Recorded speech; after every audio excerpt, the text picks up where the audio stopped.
Good evening and a warm welcome to all the dignitaries present here. I'm Sreushi from Clanet, serving as the allocated session assistant to ensure a seamless experience. Clanet stands as India's most relied upon digital platform, offering a multitude of enriching services exclusively for the doctors.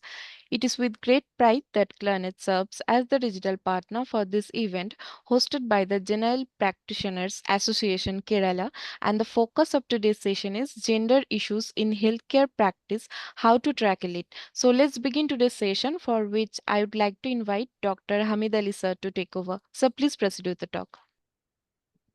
Thank you. Good evening all. നമ്മൾ അടുത്ത് നമ്മുടെ GPAയുടെ ഈ മാസത്തെ രണ്ടാമത്തെ സെഷനിലായിട്ടാണ് വന്നിട്ടുള്ളത്. So ഞാൻ ഒരു ചെറിയൊരു വെൽക്കം സ്പീച്ച് അല്ലെങ്കിൽ ഇൻട്രോ ടോക്ക് തരാനാണ് വന്നത്. അപ്പോൾ ഇന്നത്തെ നമ്മുടെ സെഷൻ ഉണ്ടാവാനുള്ള ഒരു കാരണം കൊൽക്കത്തയിലെ RGകർ മെഡിക്കൽ കോളേജായിട്ട് അവിടുത്തെ റേപ്പ് മർഡറായിട്ട് ബന്ധപ്പെട്ട് നമ്മുടെ ഗ്രൂപ്പിൽ ഒരു ടോക്ക് വന്നിരുന്നു. ആ ടോക്കിൽ ബന്ധപ്പെട്ടാണ് നമുക്ക് ഇങ്ങനെ ഒരു ജെൻഡർ സെൻസിറ്റീവ് ആയിട്ടുള്ള ഒരു സെഷൻ നമുക്ക് വെക്കണം എന്നുള്ള സജഷൻ വന്നത്. അങ്ങനെയാണ് നമ്മൾ ഈ ഒരു മീറ്റിംഗിലേക്ക് ഇങ്ങനെ ഒരു സെഷൻ വെക്കുന്നതിലേക്ക് വന്നത്. സോ നമ്മുടെ ഈ ഇന്നത്തെ സെഷൻ നമ്മൾ പ്ലാൻ ചെയ്യുന്നത് ഇങ്ങനെയാണ്. നമ്മളൊരു ആദ്യമേ അപ്രൂവ് ചെയ്തൊരു 10 ക്വസ്റ്റ്യൻസ് ഉണ്ട്. അതിലൊരു 5 മെയിൽ സൈഡിൽ 5 ഫീമെയിൽ സൈഡിൽ നിന്നാണ്. അപ്പോൾ ആ ക്വസ്റ്റ്യൻസ് നമ്മുടെ GPA അക്കാഡമിക് വിങ്ങിലുള്ള 2 പേര്, ഒരു മെയിൽ സൈഡിന് ഞാനും ഫീമെയിൽ സൈഡിന് ഡോക്ടർ ഷാരോണും ആയിരിക്കും ചോദിക്കാം. അങ്ങനെ നമ്മുടെ ഫാക്കൽറ്റി ആയിട്ട് 2 പേരുണ്ട്, doctor Edwin Peter, doctor Gauri Sunil. Doctor Edwin Peter jubilee medical കോളേജിലെ അലുമിനിയാണ്. ഡോക്ടർ ഗൗരി കരുണ മെഡിക്കൽ കോളേജിലെ അലുമിനിയാണ്. അവര് ഈ സെക്സ് എഡ്യൂക്കേഷൻ കേരള എന്ന NGO ആയിട്ട് വർക്ക് ചെയ്യുന്ന ആൾക്കാരാണ്. They are doing wonderful job. And after MBBS ഇത്രയും പബ്ലിക് ഹെൽത്ത് റിസർച്ച് ആയിട്ടും അങ്ങനെയൊക്കെ വർക്ക് ചെയ്യുന്ന സെക്സ് എഡ്യൂക്കേഷൻ കോളേജസിലും സ്കൂൾസിലൊക്കെ പ്രൊവൈഡ് ചെയ്യുക, അങ്ങനെയൊക്കെയാണ് NGO ചെയ്യുന്ന കാര്യങ്ങൾ. So we GP appreciate to all your efforts and we GP are really proud of you doctors, Dr. Edwin, Dr. Gauri. I invite both of you and I am very thankful to you. We got you as a faculty for this wonderful session.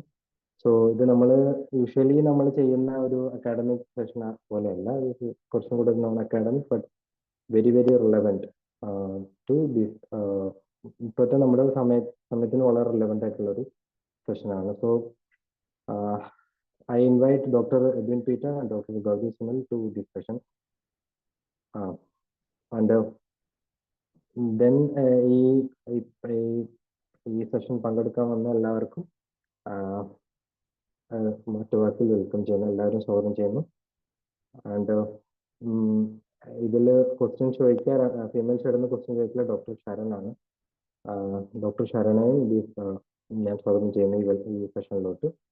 And നമ്മൾ ഈ session ഇങ്ങനെയാണ് plan ചെയ്യുന്നത്.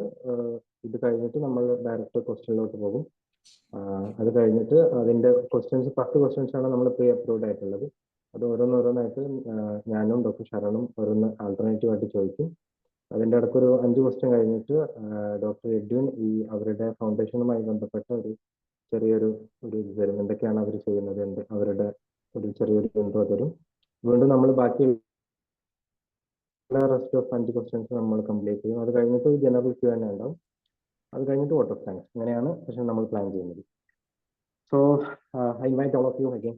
നമ്മൾ ഈ സെഷനിലോട്ട് ഈ session attend ചെയ്യാൻ വന്ന എല്ലാവരെയും ഒന്നും കൂടി ഇൻവൈറ്റ് ചെയ്യുന്നു. സോ ഡോക്ടർ ഷാരൺ കേൾക്കാമോ? അങ്ങനെയാണെങ്കിൽ നമുക്ക് ക്വസ്റ്റ്യൻസ് ചോദിച്ചു തുടങ്ങാം. കേൾക്കാം. Hello. Okay, Edwin, doctor Gauri Sunil okay അല്ലേ? നമ്മൾ ക്വസ്റ്റ്യനിലോട്ട് കിടക്കുവാണ്. Okay, thank you. Hi, myself, I'm Dr. Sharon. So my first question is, doctor, that how we can treat non-binary genders with due respect and how to make it safe for them to express their real gender identity without any shame or fear. ഒന്ന് മലയാളത്തിൽ explain ചെയ്താൽ എന്താണ് ഉദ്ദേശിച്ചത്?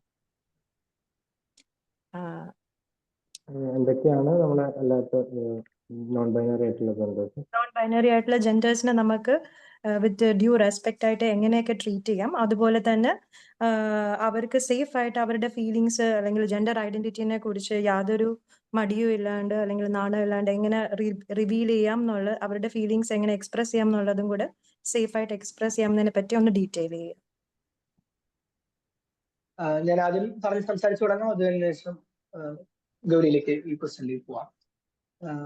ഈ non binary gender, non binary എന്ന ഗ്രൂപ്പിലേക്ക് വരുമ്പോഴേ നമുക്ക് സത്യം പറഞ്ഞാല് സെക്സ്വാലിറ്റിയെ കുറിച്ചോ ജെൻഡറിനെ കുറിച്ചോ നമ്മൾ പഠിച്ച MBBS കരിക്കുലത്തിലൊന്നും കാര്യമായിട്ടൊന്നും പറയുന്നില്ല എന്നുള്ളതാണ്. കാര്യമായിട്ടില്ല, ഒന്നും പറയുന്നില്ല എന്നുള്ളതാണ് സത്യം. ഈ കഴിഞ്ഞ വർഷം CBMEയുടെ പുതിയ കരിക്കുലം ഡെവലപ്പ് ചെയ്തപ്പോൾ ചില ഫാക്കൽറ്റീസ്, എസ്പെഷ്യലി ഒരു ഡിസേബിൾഡ് ആയിട്ടുള്ള ഒരു വ്യക്തി ഡിസബിലിറ്റിയെ കുറിച്ചിട്ടും അതുപോലെ തന്നെ എന്താ പറയാ സെക്സ്വാലിറ്റിയെ കുറിച്ചിട്ടും ഡോക്ടേഴ്സിന്റെ കരിക്കുലത്തിൽ ഉൾപ്പെടുത്തണം എന്ന് ശക്തമായി വാദിക്കുകയും അദ്ദേഹത്തിന്റെ നിർദ്ദേശപ്രകാരം CBMEയുടെ കരിക്കുലത്തിൽ കഴിഞ്ഞ വർഷം ഇത് ഉൾപ്പെടുത്തിയതുമാണ്. പുതിയ കരിക്കുലം ഡിസൈൻ ചെയ്തപ്പോൾ ഡിസബിലിറ്റിയും അതുപോലെ തന്നെ ജെൻഡർ സ്റ്റഡീസും പറ്റിയിട്ടുള്ള ഒരു ബ്രീഫ് 1-2 അതിന്റെ ഓറിയന്റേഷൻ സെഷൻസിൽ 1-2 നമ്മൾ കരിക്കുലത്തിലേക്ക് ഇറങ്ങി ഇപ്പൊ ഒരു 10-15 ദിവസത്തെ മറ്റേ ഓറിയന്റേഷൻ സെഷൻ ഉണ്ട് ഇപ്പോ ഈ ഓൾ ഓവർ ഇന്ത്യ. അപ്പൊ അതിൽ ഉൾപ്പെടുത്തുകയും ചെയ്തിട്ടുണ്ടായിരുന്നു. അത് ഈ വർഷം ആ പ്ലാൻ നടപ്പിലാക്കിയിട്ടില്ല എന്ന് ഒന്നാമത്തെ കാര്യം. ആ പ്ലാനിൽ നിന്ന് തന്നെ ഡിസബിലിറ്റിയും അതുപോലെ തന്നെ ജെൻഡറിനെ പറ്റിയിട്ടുള്ള സ്റ്റഡീസും എടുത്ത് റിമൂവ് ചെയ്യാണ് ചെയ്തത്. അതിന്റെ റീസൺ എന്തെന്നറിയില്ല, പക്ഷെ അങ്ങനെയാണ് ഇപ്പൊ നിലവിലുള്ളത്. അപ്പം ഡിസബിലിറ്റിയെ പറ്റിയിട്ടാണെങ്കിലും അതുപോലെ തന്നെ ബയോളജിക്കൽ സെക്സിനെ പറ്റിയിട്ടാണെങ്കിലും ജെൻഡർ ഐഡന്റിറ്റിയെ പറ്റിയിട്ടാണെങ്കിലും ഇന്റർസെക്സ് കമ്മ്യൂണിറ്റിയെ പറ്റിയിട്ടാണെങ്കിലും ഡോക്ടേഴ്സിന് ഒരു ധാരണ ഇല്ല എന്ന് മാത്രമല്ല, അതായത് ആ അക്കാഡമിക്കലി ധാരണ കിട്ടുന്നില്ല എന്ന് മാത്രമല്ല, എന്നാൽ ഈ പറഞ്ഞ എല്ലാ സാധനങ്ങളും നമ്മളാണ് ട്രീറ്റ് ചെയ്യേണ്ടി വരിക. നമ്മൾ പല ഡിസീസുകൾ ട്രീറ്റ് ചെയ്യുന്നതിന്റെ കൂട്ടത്തിൽ ഈ പറയുന്ന കാര്യങ്ങളെല്ലാം അഡ്രസ്സ് ചെയ്യേണ്ടതായിട്ടും വരുന്നു എന്നുള്ളതാണ്. ഒന്ന് ബ്രീഫായിട്ട് ഈ വേർഡ്സ് എന്തൊക്കെയാണെന്ന് ജസ്റ്റ് ഒന്ന് പറഞ്ഞു പോവാം. യൂട്യൂബിലൊക്കെ ഇടാനുള്ള അതുകൊണ്ട് നിങ്ങൾക്കും ഒരു ക്ലാരിറ്റി കിട്ടാൻ വേണ്ടി. അപ്പൊ ഇനി അങ്ങോട്ട് സംസാരിക്കുന്ന ക്വസ്റ്റ്യൻസിലാണെങ്കിൽ ഞാൻ പറയുന്നതിന് ഒരു ക്ലാരിറ്റി വരും. ഇതിൽ ബയോളജിക്കൽ സെക്സിലേക്ക് വരുമ്പോൾ നമുക്ക് ഈ പേര് പോലെ തന്നെ ബയോളജിക്കലി ഡിറ്റർമിൻ ചെയ്യാൻ പറ്റുന്ന ഗോണാഡ്സോ ജെനറ്റിക്സോ ഹോർമോൺസോ അല്ലെങ്കിൽ എക്സ്റ്റേണൽ ജനറ്റാലിയോ ഉപയോഗിച്ച് ബയോളജിക്ക് ഡിറ്റർമിൻ ചെയ്യപ്പെടുന്ന കാര്യം തന്നെയാണ്. ഇതാണ് നമ്മൾ മെയിൽ അല്ലെങ്കിൽ ഫീമെയിൽ എന്ന് ടിപ്പിക്കലി അനാട്ടമി ടെക്സ്റ്റ് ബുക്കുകളിൽ നമ്മൾ പഠിച്ചിട്ടുള്ള ബോഡി ഫീച്ചേഴ്സ് ഒക്കെ ഇതിന്റെയാണ്. എന്നാൽ ഈ ടിപ്പിക്കൽ മെയിൽ ടിപ്പിക്കൽ ഫീമെയിൽ എന്നൊക്കെ നമ്മൾ പഠിച്ചിട്ടുള്ള ഈ ബോഡി ഫീച്ചേഴ്സിന് പുറമേ നിൽക്കുന്ന എല്ലാം തന്നെ ഇന്റർസെക്സ് കമ്മ്യൂണിറ്റി എന്ന് പറയുന്ന വലിയൊരു സ്പെക്ട്രത്തിന് അണ്ടറിൽ വരുന്നതാണ്. റീസെന്റ് ആയിട്ട് നിങ്ങൾ സ്പോർട്സ് ഒക്കെ ഫോളോ ചെയ്യുന്ന ആൾക്കാരാണെങ്കിലും കാസ്റ്റമനിയുമായി ബന്ധപ്പെട്ട ഇഷ്യൂ ആണെങ്കിലും റീസെന്റ് ആയിട്ട് ഒരു ബോക്സിംഗ് പേഴ്സണുമായി ബന്ധപ്പെട്ട ഒരു ഇഷ്യൂ ആണെങ്കിലും ഒക്കെ അപ്പൊ അതിലൊക്കെ വരുന്ന ഒരു ഇഷ്യൂ ഈ ബയോളജിക്കൽ സെക്സുമായി ബന്ധപ്പെട്ട ഇന്റർസെക്സ് കമ്മ്യൂണിറ്റിയുമായി ബന്ധപ്പെട്ട ഇഷ്യൂസ് ആണ്. അവര് ലേറ്റർ ലൈഫിലാണ് അവരുടെ ജെൻഡർ ഐഡന്റിറ്റി ഡിഫറെന്റ് ആണെങ്കിലും അവർ ലേറ്റർ ലൈഫിൽ തിരിച്ചറിയുകയാണ് അവരുടെ ബയോളജിക്കൽ സെക്സ് അവരുടെ ബർത്തിൽ അവർക്ക് അസൈൻ ചെയ്ത് കൊടുത്തിട്ടുള്ള ബയോളജിക്കൽ സെക്സുമായിട്ട് അതായത് ആ ബർത്ത് എടുത്ത ഡോക്ടർ അല്ലെങ്കിൽ ആ പീഡിയാട്രിഷ്യൻ അസൈൻ ചെയ്ത് കൊടുത്തിട്ടുള്ള ബയോളജിക്കൽ സെക്സുമായിട്ട് ചേർന്ന് പോകുന്നില്ല, അതല്ല എന്ന് ലേറ്റർ ലൈഫിൽ തിരിച്ചറിയുന്ന സിറ്റുവേഷൻസ് ആണ്. ഇന്റർസെക്സ് കമ്മ്യൂണിറ്റിയിലേക്ക് വരുമ്പോൾ നമുക്കും അതിനെപ്പറ്റി ധാരണയില്ല. നമ്മൾ വളരെ ഡെറിഗേറ്ററി ആയിട്ടുള്ള വേർഡ്സ് ആണ് ഒരു പരിധി കാലം, ഒരു റീസെന്റ് ആയിട്ടുള്ള കാലം വരെ മെഡിക്കൽ ടെക്സ്റ്റ് ബുക്കുകളൊക്കെ ഉപയോഗിച്ചിരുന്നത്.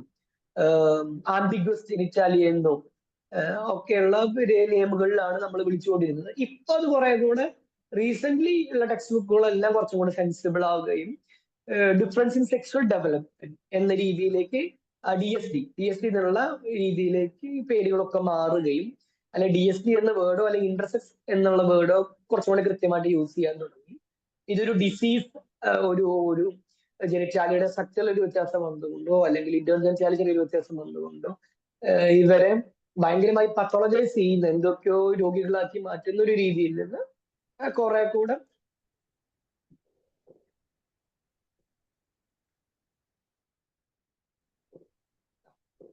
കുറെ കൂടെ കുറച്ചുകൂടെ ഹ്യൂമൻ ആയിട്ട് കൺസിഡർ ചെയ്യുന്ന ഒരു സിറ്റുവേഷൻ നിലവിൽ മെഡിക്കൽ എഡ്യൂക്കേഷനിലുണ്ട്. എസ്പെഷ്യലി ഇന്റർനാഷണൽ കമ്മ്യൂണിറ്റിയിൽ നിന്നുള്ള പ്രശ്ന കാരണം കൊണ്ടും കൂടെയാണ് DST എന്നുള്ള പേരുകളൊക്കെ കുറച്ചും കൂടെ ഡിഫറൻസ് ഇൻ സെക്ഷൽ ഡെവലപ്മെന്റ് ഒരു നമ്മൾ ടിപ്പിക്കൽ എന്ന് പറയുന്നതിൽ നിന്ന് ഡിഫറെന്റ് ആയിട്ടുള്ള കുറച്ച് മനുഷ്യന്മാർ, പക്ഷെ സെക്ഷൽ ഡെവലപ്മെന്റ് കുറച്ച് ഡിഫറൻസ് ഉള്ള മനുഷ്യന്മാർ, എന്നാൽ അവരെല്ലാവരും പത്തോളജൈസ് ചെയ്യപ്പെടണമെന്ന് നിർബന്ധമില്ലാത്ത ആളുകളാണെന്ന രീതിയിലേക്ക് വന്നിട്ടുണ്ട്. ജെൻഡറിലേക്ക് വരുമ്പോൾ ഈ ബയോളജിക്കൽ സെക്സിൽ നിന്ന് ഡിഫറെന്റ് ആണ് ജെൻഡർ ഐഡന്റിറ്റി. അതായത് ഞാൻ ആരാണെന്നുള്ള എനിക്ക് തന്നെയുള്ള ഒരു ബോധ്യം.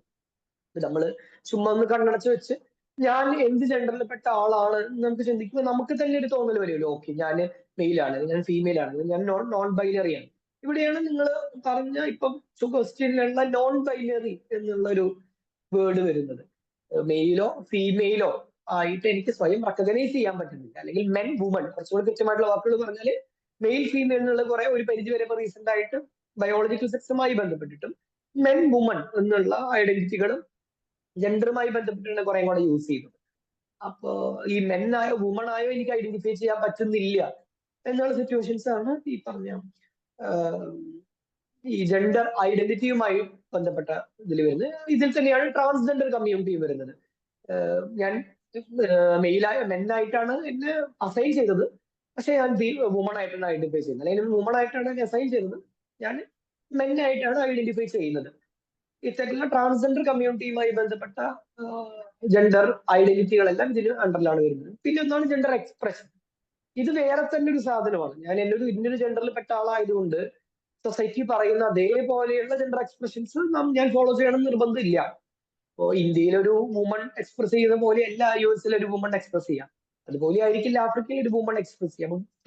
വുമൺഹുഡിന്റെ തന്നെ എക്സ്പ്രഷനുകൾ പല കാലഘട്ടങ്ങളിൽ ഡിഫറെന്റ് ആണ്, പല കൾച്ചറിലും ഡിഫറെന്റ് ആണ്, പല വ്യക്തികൾക്കും ഡിഫറെന്റ് ആണ്. അപ്പൊ ഞാൻ ഒരു മെൻ എങ്ങനെയാണ് എന്നുള്ള എന്റെ കൺസെപ്റ്റിൽ എക്സ്പ്രസ് ചെയ്യുന്ന പോലെ ആകില്ല ചിലപ്പോൾ എന്റെ ഒരു ഫ്രണ്ട് മെൻ ധരിക്കേണ്ടത് എങ്ങനെയാണ്, മെൻ ചെയ്യേണ്ട ജോലികൾ എങ്ങനെയാണ്, അല്ലെങ്കിൽ ഒരു മെന്നിന്റെ അറ്റയർ ഇങ്ങനെയായിരിക്കണം എന്നുള്ള എന്റെ ജെൻഡർ എക്സ്പ്രഷനുകളിൽ മറ്റൊരാളിൽ നിന്നും വ്യത്യാസം വരാം. അപ്പൊ ആ ഒരു ഡിഫറൻസും കൂടെ കൺസിഡർ ചെയ്യണം. ജെൻഡർ ഐഡന്റിറ്റി എപ്പോഴും ജെൻഡർ എക്സ്പ്രഷനുമായി ചേർന്ന് പോകണം എന്നില്ല എന്നുള്ളത്. ആൻഡ് ഫൈനലി സെക്ഷുവാലിറ്റിയിലേക്ക് കടന്നു വരുമ്പോൾ അത് ഇതിൽ നിന്നും ബയോളജിക്കൽ സെക്സിൽ നിന്നും ജെൻഡർ ഐഡന്റിറ്റിയിൽ നിന്നും തന്നെ ടോട്ടലി ഡിഫറെന്റ് ആയിട്ടുള്ള ഒരു സാധനമാണ്. ഏത് ജെൻഡറിൽപ്പെട്ട ആളുകൾക്കും ഏത് ജെൻഡറിൽപ്പെട്ട ആളുകളോടും സെക്ഷുവൽ അട്രാക്ഷൻസ് തോന്നാമെന്നും ആ അട്രാക്ഷൻസ് എന്നുള്ള സെക്ഷുവൽ തന്നെ ആവണമെന്ന് നിർബന്ധമില്ല. ചിലപ്പോൾ റൊമാൻറ്റിക് അട്രാക്ഷൻസ് ആയിരിക്കാം, പക്ഷെ സെക്ഷൽ ആയിക്കോളും നിർബന്ധമില്ല. അപ്പോൾ അസെക്ഷൽ ആയിട്ടുള്ള വ്യക്തികളും നമുക്ക് ചുറ്റുമുണ്ട്. അപ്പൊ അവർക്ക് സെക്ഷൽ അട്രാക്ഷൻസ് ഒരു കാലത്തും ഈവൻ ആഫ്റ്റർ ബർത്ത് പോലെ ഒരിക്കലും തോന്നിയിട്ടുണ്ടാവില്ല. അങ്ങനെയാണ്. അപ്പൊ അവർക്ക് കുറെ കൂടെ ചിലപ്പോൾ റൊമാൻറ്റിക് അട്രാക്ഷൻസ് ആവും തോന്നുന്നുണ്ടാവും. ചിലപ്പോൾ ഒരു പരിധി റിലേറ്റബിലിറ്റി ആയിരിക്കും. സെക്ഷുവാലിറ്റി എന്ന് പറയുന്നതും അല്ലെങ്കിൽ സെക്ഷൽ അട്രാക്ഷൻസ് എന്ന് പറയുന്നതും സെക്ഷൽ ഓറിയന്റേഷൻ സ്പെസിഫിക്കലി പറയുന്നതും ഒരു വലിയ സ്പെക്ട്രം ആണെന്നും, ഈ പറഞ്ഞ ജെൻഡർ ഒരു സ്പെക്ട്രം ആണെന്നും, ബയോളജിക്കൽ സെക്സ് ഒരു സ്പെക്ട്രം ആണെന്നും, അല്ലെങ്കിൽ സെക്ഷൽ ഓറിയന്റേഷൻ എന്ന് പറയുന്നത് ഒരു സ്പെക്ട്രം ആണെന്നും, ഇതിങ്ങനെ ഒരു കള്ളി അങ്ങനെയല്ല ഇത് വർക്ക് ചെയ്യുന്നത് എന്നുള്ള ഒരു റിയലൈസേഷൻ, ഈ ഒരു സ്ട്രക്ചറിനെ പറ്റിയുള്ള ധാരണ ഉണ്ടെങ്കിൽ തന്നെ ഡോക്ടേഴ്സ് ഈ ഇത്തരത്തിലുള്ള ഡൈവേഴ്സ് കമ്മ്യൂണിറ്റി, സെക്സ്വാലിറ്റിയിൽ ഡൈവേഴ്സ് ആയിട്ടുള്ള കമ്മ്യൂണിറ്റികളിൽ നിന്ന് വന്നുള്ള ആൾക്കാരോട് കുറച്ചും കൂടെ കമ്പാഷനേറ്റ് ആയിട്ട് പെരുമാറാനായിട്ട് നമുക്ക് സാധിക്കും. ഞാൻ പറയുന്നത് നമുക്ക് ഈ സെക്സ്വാലിറ്റി അഫോർമേറ്റീവ് ഹെൽത്ത് കെയർ എന്ന് പറയുന്നത് കുറച്ചും കൂടെ സമയമെടുത്ത് ശരിക്കും നമുക്ക് ട്രെയിനിങ് കിട്ടേണ്ട ഒരു പരിപാടിയാണ്. ഇന്നൊരു ഫീൽഡ് എന്നല്ല, എല്ലാ ഫീൽഡിലുള്ള ആൾക്കാരുടെ മുമ്പിലേക്കും ഈ സെക്സ്വാലിറ്റി അഫോർമേറ്റീവ് ആയിട്ട് സംസാരിക്കേണ്ട ഇടപെടേണ്ട സാഹചര്യങ്ങൾ ഉണ്ടാവും. SIK പോലുള്ള ഓർഗനൈസേഷൻസ് അതിന്റെ ഒരു കോഴ്സ് ഡിസൈൻ ചെയ്തുകൊണ്ടിരിക്കുന്നുണ്ട്. അത് ലോഞ്ച് ചെയ്യുമ്പോൾ ഉറപ്പായിട്ടും GPAD ഗ്രൂപ്പുകളിലേക്കൊക്കെ ഞാൻ കോർഡിനേറ്റേഴ്സിനോട് ഇൻഫോം ചെയ്യാം. അത് വർക്കുകൾ നടക്കുന്നേ ഉള്ളൂ. കേരള ഗവൺമെന്റുമായി ബന്ധപ്പെട്ട് ഇന്റർസെക്സ് കമ്മ്യൂണിറ്റിയുടെ ഹെൽത്ത് സ്റ്റാറ്റസ് കേരളത്തിൽ എങ്ങനെയാണ് എന്നുള്ളതിന്റെ ഒരു comprehensive research data Kerala government എടുക്കുന്നുണ്ട് ഓൾറെഡി. അതിന്റെ ഡാറ്റ സബ്മിഷൻ ഡിസംബറിലാണ് വരുന്നത്. അത് ഔട്ടായതിനു ശേഷം എനിക്ക് ഡാറ്റ ഇപ്പം അറിയാം, പക്ഷെ ഞങ്ങൾക്ക് അത് പബ്ലിഷ് ചെയ്യാൻ ബുദ്ധിമുട്ടുണ്ട്. ഞങ്ങളെല്ലാം ചെയ്യണത് ഗവൺമെന്റ് നേരിട്ടിട്ട് ചെയ്യുന്ന ഒരു റിസർച്ച് പ്രോഗ്രാം ആണിത്. അപ്പൊ അതിന്റെ കൂടെ ഡാറ്റ കിട്ടിയതിന് ശേഷം ഈ സെക്സ്വാലിറ്റി അഫോർമേറ്റീവ് ആയിട്ടുള്ള ഹെൽത്ത് കെയർ എങ്ങനെ നമുക്ക് അഫോർമേറ്റീവ് ആയിട്ട് പ്രൊവൈഡ് ചെയ്യാം എന്നുള്ളതിന്റെ ഒരു കോഴ്സ് ഞങ്ങൾ ഡിസൈൻ ചെയ്യുന്നുണ്ട്. അടുത്തൊരു ഫെബ്രുവരിയോട് കൂടെ ഞങ്ങൾ ലോഞ്ച് ചെയ്യാൻ പറ്റും ഞങ്ങൾ വിചാരിക്കണം. അപ്പൊ അഫോർമേറ്റീവ് ആയിട്ട് സംസാരിക്കേണ്ടത് നല്ല ട്രെയിനിങ് വേണ്ട ഒരു പരിപാടിയാണ്.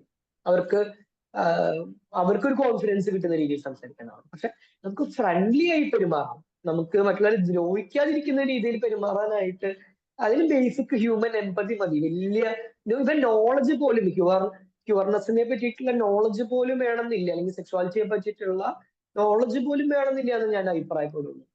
ബേസിക് എംപത്തിയും കമ്പാഷനും ഉണ്ടെങ്കിൽ ഞാൻ നിങ്ങൾക്ക് തന്നെ പ്യുവർ കമ്മ്യൂണിറ്റിയുള്ള ഫ്രണ്ട്സ് ഉണ്ടെങ്കിൽ ട്രാൻസ്ജെൻഡർ കമ്മ്യൂണിറ്റിയുള്ള ഫ്രണ്ട്സ് ഉണ്ടെങ്കിൽ ചോദിച്ചു കഴിഞ്ഞാൽ അവർ ഹെൽത്ത് കെയർ ഫീൽഡുകളിലേക്ക് വരുമ്പോൾ അനുഭവിക്കുന്ന ബുദ്ധിമുട്ടുകൾ എത്രത്തോളം ഉണ്ടെന്ന് ചോദിച്ചാൽ മനസ്സിലാവും. അത് ഉദാഹരണം എനിക്ക് തന്നെ സ്ട്രൈക്കിംഗ് ആയിട്ടുള്ള, എനിക്ക് തന്നെ അറിയാവുന്ന ഒരു ഹോസ്പിറ്റലിൽ ആള് LRT ആയിട്ട് പോയതാ. ഒരു കഫ് ഫീവർ സിംറ്റംസ് ആയി പോയപ്പോൾ ആ ട്രാൻസ്വുമണിനോട് പറഞ്ഞത് ആളുടെ ഡ്രസ് ഊരി കാണിച്ചാണ് ജെനൈറ്റൽസ് എക്സാമിൻ ചെയ്യണം എന്നുള്ളതാണ്. ബേസിക് ബോധമുള്ള എല്ലാവർക്കും മനസ്സിലാവും LRT ആയി സിംറ്റംസ് ആയിട്ട് പോകുന്ന ആളുടെ ജെനൈറ്റൽസ് എക്സാമിൻ ചെയ്യേണ്ട ക്യൂരിയോസിറ്റി എവിടുന്നാണ് വരുന്നത് എന്നുള്ളത്. അപ്പം ഒരു ഇത് ഇത്തരത്തിലുള്ള തിങ്കൾ അനുസരിച്ച് ഇഷ്ടം പോലെ കേരളത്തിൽ തന്നെ നടക്കുന്നുണ്ടെന്ന് ആലോചിക്കുമ്പോൾ, അല്ലെങ്കിൽ കേരളത്തിലുള്ള എന്താ പറയാ, ഈവൻ നമ്മുടെ ഏജ് ഗ്രൂപ്പിലുള്ള ആളുകൾ പോലും, വളരെ യങ് ആയിട്ടുള്ള ആളുകൾ പോലും വളരെ പ്രജുഡിസോട് കൂടെ, അല്ലെങ്കിൽ ഈവൻ ഡോക്ടേഴ്സിന്റെ അടുത്ത് വരുമ്പോൾ പോലും സെക്ഷുവലി എക്സ്പ്ലോയിറ്റ് ചെയ്യാൻ സാധിക്കുന്ന ആ ഒരു കോൺഫിഡൻസ്, ഒരു അറ്റംപ്റ്റ് ചെയ്ത് വേണമെങ്കിൽ ഒന്ന് എറിഞ്ഞു നോക്കാം എന്ന് തോന്നുന്ന രീതിയിൽ ഇതേ കമ്മ്യൂണിറ്റിയിലുള്ള വ്യക്തികളോട് പെരുമാറുന്ന ഇൻസിഡൻസ് എത്ര വേണമെങ്കിലും കാണിച്ചു തരാൻ പറ്റും. പിന്നെ വേറൊരു സൈഡ് എന്ന് പറയുന്നതും, എന്ത് തരത്തിലുള്ള സിംറ്റംസ് ആയിട്ട് അവർ പോയാലും ഈ സിംറ്റംസ് അഡ്രസ് ചെയ്യാതെ, അല്ലെങ്കിൽ സിംറ്റമറ്റോളജിയുമായി ബന്ധപ്പെട്ട് ആ ഡിസീസ് ഡയഗ്നോസിസുകളിലേക്കൊന്നും പോവാതെ ഇത് മിക്കവാറും ഏതെങ്കിലും ഒരു സെക്ഷലി ട്രാൻസ്മിറ്റഡ് ഇൻഫെക്ഷൻ ആയിരിക്കും എന്നുള്ള പ്രതീക്ഷിച്ച് നേരെ വെനറോളജി ഇവാലുവേഷൻസിലേക്ക് നീങ്ങുന്ന ഒരു രീതി. അത് ഇവാലുവേറ്റ് ചെയ്യേണ്ടെന്നല്ല, ഇവര് ഓരോ തവണ മെഡിക്കൽ കെയർ എടുക്കുമ്പോഴും ട്രാൻസ്മിറ്റഡ് ഇൻഫെക്ഷൻസിനെ പറ്റിയിട്ട് ഞാൻ സ്പെസിഫിക്കലി ട്രാൻസ്ജെൻഡർ കമ്മ്യൂണിറ്റിയെ പറ്റി സംസാരിക്കുമ്പോൾ കേരളത്തിൽ കുറെ കൂടി എവിഡന്റ് ആണ്, നമുക്ക് വിസിബിൾ ആണ് എന്നുള്ളതാണ് ട്രാൻസ്ജെൻഡർ കമ്മ്യൂണിറ്റിയുടെ പ്രത്യേകത. ബാക്കിയുള്ള കമ്മ്യൂണിറ്റികൾ കുറെ കൂടെ നമുക്ക് റെക്കഗ്നൈസ് ചെയ്യാൻ, ഐഡന്റിഫൈ ചെയ്യാൻ ഡോക്ടേഴ്സിന് തന്നെ കമ്മ്യൂണിക്കേറ്റ് ചെയ്താലേ സാധിക്കുള്ളൂ. പക്ഷെ അത്തരം കമ്മ്യൂണിറ്റികളിൽ നിന്നുള്ള ഉൾപ്പെടെ ഈ പറഞ്ഞ രീതിയിലുള്ള ഡിസ്ക്രിമിനേറ്റ് ചെയ്യുന്ന ഒരു പ്രജനസോട് കൂടെ സംസാരിക്കുക, ഒരു മനസ്സിലൊരു ഡയഗ്നോസിസ് ഓൾറെഡി വെച്ചതിന് ശേഷം മാത്രം അവരുടെ സിംറ്റംസ് കേൾക്കുക, അവർ എക്സാമിൻ ചെയ്യുക എന്നുള്ള രീതിയുണ്ട്. ഇതും ഭയങ്കര പ്രിവലന്റ് ആണ്. ടിപ്പിക്കൽ മെയിൽ, ടിപ്പിക്കൽ ഫീമെയിൽ എന്ന് നമ്മൾ വിളിക്കുന്ന ബോഡി ഫീച്ചേഴ്സ് ആയിട്ടോ അല്ലെങ്കിൽ അപ്പിയറൻസ് ആയിട്ടോ, അതും പ്രത്യേകതയാണ്. ഇപ്പൊ മെയിലോ ഫീമെയിലോ ആണെങ്കിൽ തന്നെ അവരുടെ ജെൻഡർ എക്സ്പ്രഷൻസും വുമൺഹുഡുമായി ബന്ധപ്പെട്ട so called typical Malayali expressions അല്ല എന്നാണെങ്കിൽ ഇവളെന്തൊക്കെയാ ചെയ്യാൻ സാധ്യതയുള്ളത് എനിക്കറിയാം എന്നുള്ള പ്രെജുഡിസുമായി മനസ്സിൽ വെച്ച് അവരെ സമീപിക്കുന്ന, അല്ലെങ്കിൽ മുടി ഒന്ന് നീട്ടി വളർത്തി ഇവരെന്താണ് എന്ന് ഏകദേശം നമുക്കറിയാം എന്നുള്ള പ്രെജുഡിസുമായി അവരുടെ മെഡിക്കൽ കെയർ പിന്നെ അഡ്രസ് ചെയ്യുന്ന രീതികളിൽ നമുക്ക് വ്യത്യാസം വരുത്തുമെങ്കിൽ ബേസിക്കലി നമ്മുടെ മനസ്സിലുള്ള ബയാസുകൾ ആദ്യം പിന്നിൽ വെച്ചിട്ട് നമ്മൾ ഡോക്ടേഴ്സ് ആണെന്ന രീതിയിൽ അവരെ കാണുക. പിന്നെ അതുപോലെ തന്നെ കുറച്ചൊരു ബേസിക് ഹ്യൂമൻ എംപതി ഉണ്ടാവുക. ഇത് രണ്ടും ഇല്ല എന്ന് ആലോചിക്കുമ്പോൾ വിഷമമുണ്ട്. അതാണ് എനിക്ക് പേഴ്സണലി അതിൽ പറയാനുള്ളത്. ഇത് ഈ ഒരു സാധനം തന്നെ ഉണ്ടെങ്കിൽ തന്നെ ഇൻഫർമേഷൻസ് കാര്യമായി കിട്ടിയ ഒരു ബേസിക് എംപതി നമുക്ക് ഫോക്കസ് ചെയ്യാൻ പറ്റുന്നുണ്ടെങ്കിൽ വലിയ ചേഞ്ച് ഈ നോൺ ബൈനറി വ്യക്തികൾക്കുള്ള ഹെൽത്ത് കെയറിൽ നമുക്ക് കൊണ്ടുവരാൻ പറ്റും എന്ന് തന്നെയാണ് ഞാൻ വിചാരിക്കുന്നത്. ഗൗരി. എനിക്കും എഡ്വിൻ പറഞ്ഞതുപോലുള്ള കാര്യങ്ങൾ തന്നെയാണ് പറയാനുള്ളത്. ഇപ്പോൾ ഒരു പേഷ്യന്റ് നമ്മുടെ അടുത്ത് വരുമ്പോൾ അവരെന്ത് ജെൻഡറാണ് നമ്മുടെ അടുത്ത് എക്സ്പ്രസ് ചെയ്യുന്നത്, അവരെ അങ്ങനെയായിട്ട് ട്രീറ്റ് ചെയ്യുക എന്നുള്ളതാണ് നമ്മൾ ബേസിക്കലി കാണിക്കേണ്ട മാനേഴ്സ്. നമ്മൾ അവരെ അത്രയും കൺസിഡർ ചെയ്ത് അവരോട് ഓക്കെ ആയിട്ട്, അവർ എക്സ്പ്രസ് ചെയ്യുന്ന ജെൻഡറിനോട് ഓക്കെ ആയിട്ട് നമ്മൾ അവരോട് സംസാരിച്ച് അത് തന്നെ ഒരു പരിധിവരെ പ്രശ്നങ്ങളെല്ലാം ഒഴിവാക്കും. നമ്മൾ അവരോട് അത് തന്നെയാണ് നമ്മൾ അവരോട് ബേസിക്കലി അഫക്ഷനേറ്റ് ആയിട്ട് ചെയ്യേണ്ട ഒരു കാര്യം. അപ്പുറത്തേക്ക് നമ്മൾ ഇല്ല ഇതെന്തോ പ്രശ്നമാണ് എന്നുള്ള രീതിയിൽ ട്രീറ്റ് ചെയ്യുമ്പോഴാണ് അതിന് കൂടുതൽ ബുദ്ധിമുട്ടുകൾ ഉണ്ടാകുന്നത്. പിന്നെ എനിക്കും ഈ ഒരു ക്വസ്റ്റ്യനിൽ കൂടുതലായിട്ട് പറയാനുള്ളൂ. മെയിൽ സൈഡിൽ നിന്നുള്ള ഫസ്റ്റ് ക്വസ്റ്റ്യൻ ആണ്. When comes to examining or communicating with other gender patients, what are the things should taking care of? What are the legal limits for it? ക്വസ്റ്റ്യൻ്റെ ബാക്ക്ഗ്രൗണ്ട് എന്താണെന്ന് വെച്ച് കഴിഞ്ഞാൽ, ഇപ്പോൾ നമ്മൾ മെയിൽ സൈഡിൽ നിന്ന് ഒരു യങ് ആയിട്ടുള്ള ഡോക്ടർ, പൊതുവെ ഈ നമ്മുടെ GP ഉള്ള ആൾക്കാർക്ക് യങ് ആയിട്ടുള്ള ഡോക്ടേഴ്സ് ആയിരിക്കും. അപ്പോൾ ഇവരുടെ അടുത്ത് ചിലപ്പോൾ യങ് ഫീമെയിൽ പേഷ്യൻ്റ് വരുമ്പോൾ നമുക്ക് ഇപ്പോൾ അവരെ എന്തെങ്കിലും ഒരു എക്സാമിൻ ചെയ്യേണ്ട ഒരു ഇത് വന്നു കഴിഞ്ഞാൽ, ഇപ്പൊ നമ്മൾ ടച്ച് പോലും ചിലപ്പോൾ വേറെ രീതിയിൽ എടുത്തേക്കാം. അത് ചിലപ്പം ഒരു ഡോക്ടർ ചിലപ്പം മനഃപൂർവ്വം ചെയ്യുന്നതായിരിക്കാം, അല്ലെങ്കിൽ പാർട്ട് ഓഫ് പ്രൊഫഷണലി ചെയ്യുന്നതായിരിക്കാം. അപ്പോൾ ഇതിന്റെ ലീഗൽ വശങ്ങൾ എന്താണ് അതുമായി ബന്ധപ്പെട്ട ലീഗൽ വശങ്ങൾ ഉണ്ടെങ്കിൽ അത് പറയും. അതേപോലെ നമ്മൾ ഇങ്ങനെ നമ്മൾ എങ്ങനെയാണ് ഒന്നും കൂടെ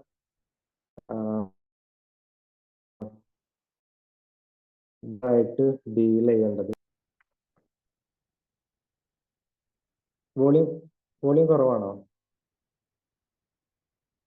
കേൾക്കുന്നുണ്ട്. ഓക്കെ. അപ്പോൾ ഈ ഒരു കാര്യവുമായി ബന്ധപ്പെട്ട് നമുക്ക് എന്തൊക്കെ ചെയ്യാൻ പറ്റും? അതെ, ഇങ്ങനെ ഒരു സിനാരിയോ വരാണ്, ഒരു യങ് മെയിൽ ഡോക്ടർ, ഒരു യങ് ഫീമെയിൽ പേഷ്യന്റ്. സോ ഇങ്ങനത്തെ കാര്യം നമ്മൾ ഈ പേഷ്യന്റിനെ എക്സാമിൻ ചെയ്യുമ്പോൾ എന്തൊക്കെയാണ് ശ്രദ്ധിക്കേണ്ട മര്യാദകൾ എന്തൊക്കെയാണ്, അതുപോലെ ഇതിന്റെ ഒരു ലീഗൽ ലിമിറ്റ് എന്തൊക്കെയാണ്, ഇതിന് ലീഗൽ വശങ്ങൾ ഉണ്ടെങ്കിൽ അത് എന്തൊക്കെയാണെന്നുള്ളതാണ് ചോദ്യം. ഓക്കെ. ഇപ്പോൾ ഒരു യങ് ഫീമെയിൽ പേഷ്യന്റ് സപ്പോസ് വന്നു, അപ്പോൾ അവർക്ക് ഇതുപോലൊരു കംപ്ലൈന്റ് പറയുകയാണെന്നുണ്ടെങ്കിൽ ഫസ്റ്റ് നമ്മൾ എന്താണ് അവരിൽ ഇപ്പോൾ ചെയ്യാൻ പോകുന്ന പ്രൊസീജിയർ, അല്ലെങ്കിൽ എന്താണ് എക്സാമിനേഷൻ എന്നുള്ള കാര്യം കൃത്യമായിട്ട് അവരെ പറഞ്ഞ് മനസ്സിലാക്കുക. ഇപ്പോൾ നമ്മൾ എന്തൊക്കെ സസ്പെക്ട് ചെയ്യുന്നുണ്ട്, എന്തൊക്കെയാണ് നമ്മൾ ചിന്തിക്കുന്ന ഡയഗ്നോസിസ് എന്തൊക്കെ കാര്യങ്ങൾ അതിനകത്ത് വരാം എന്നുള്ളത് കൃത്യമായിട്ട് അവരോട് കമ്മ്യൂണിക്കേറ്റ് ചെയ്യുക. എപ്പോഴും പറയും കമ്മ്യൂണിക്കേഷൻ ഇസ് ദ കീ. നമ്മൾ ക്ലിയർ ആയിട്ട് അവരോട് കമ്മ്യൂണിക്കേറ്റ് ചെയ്യുക.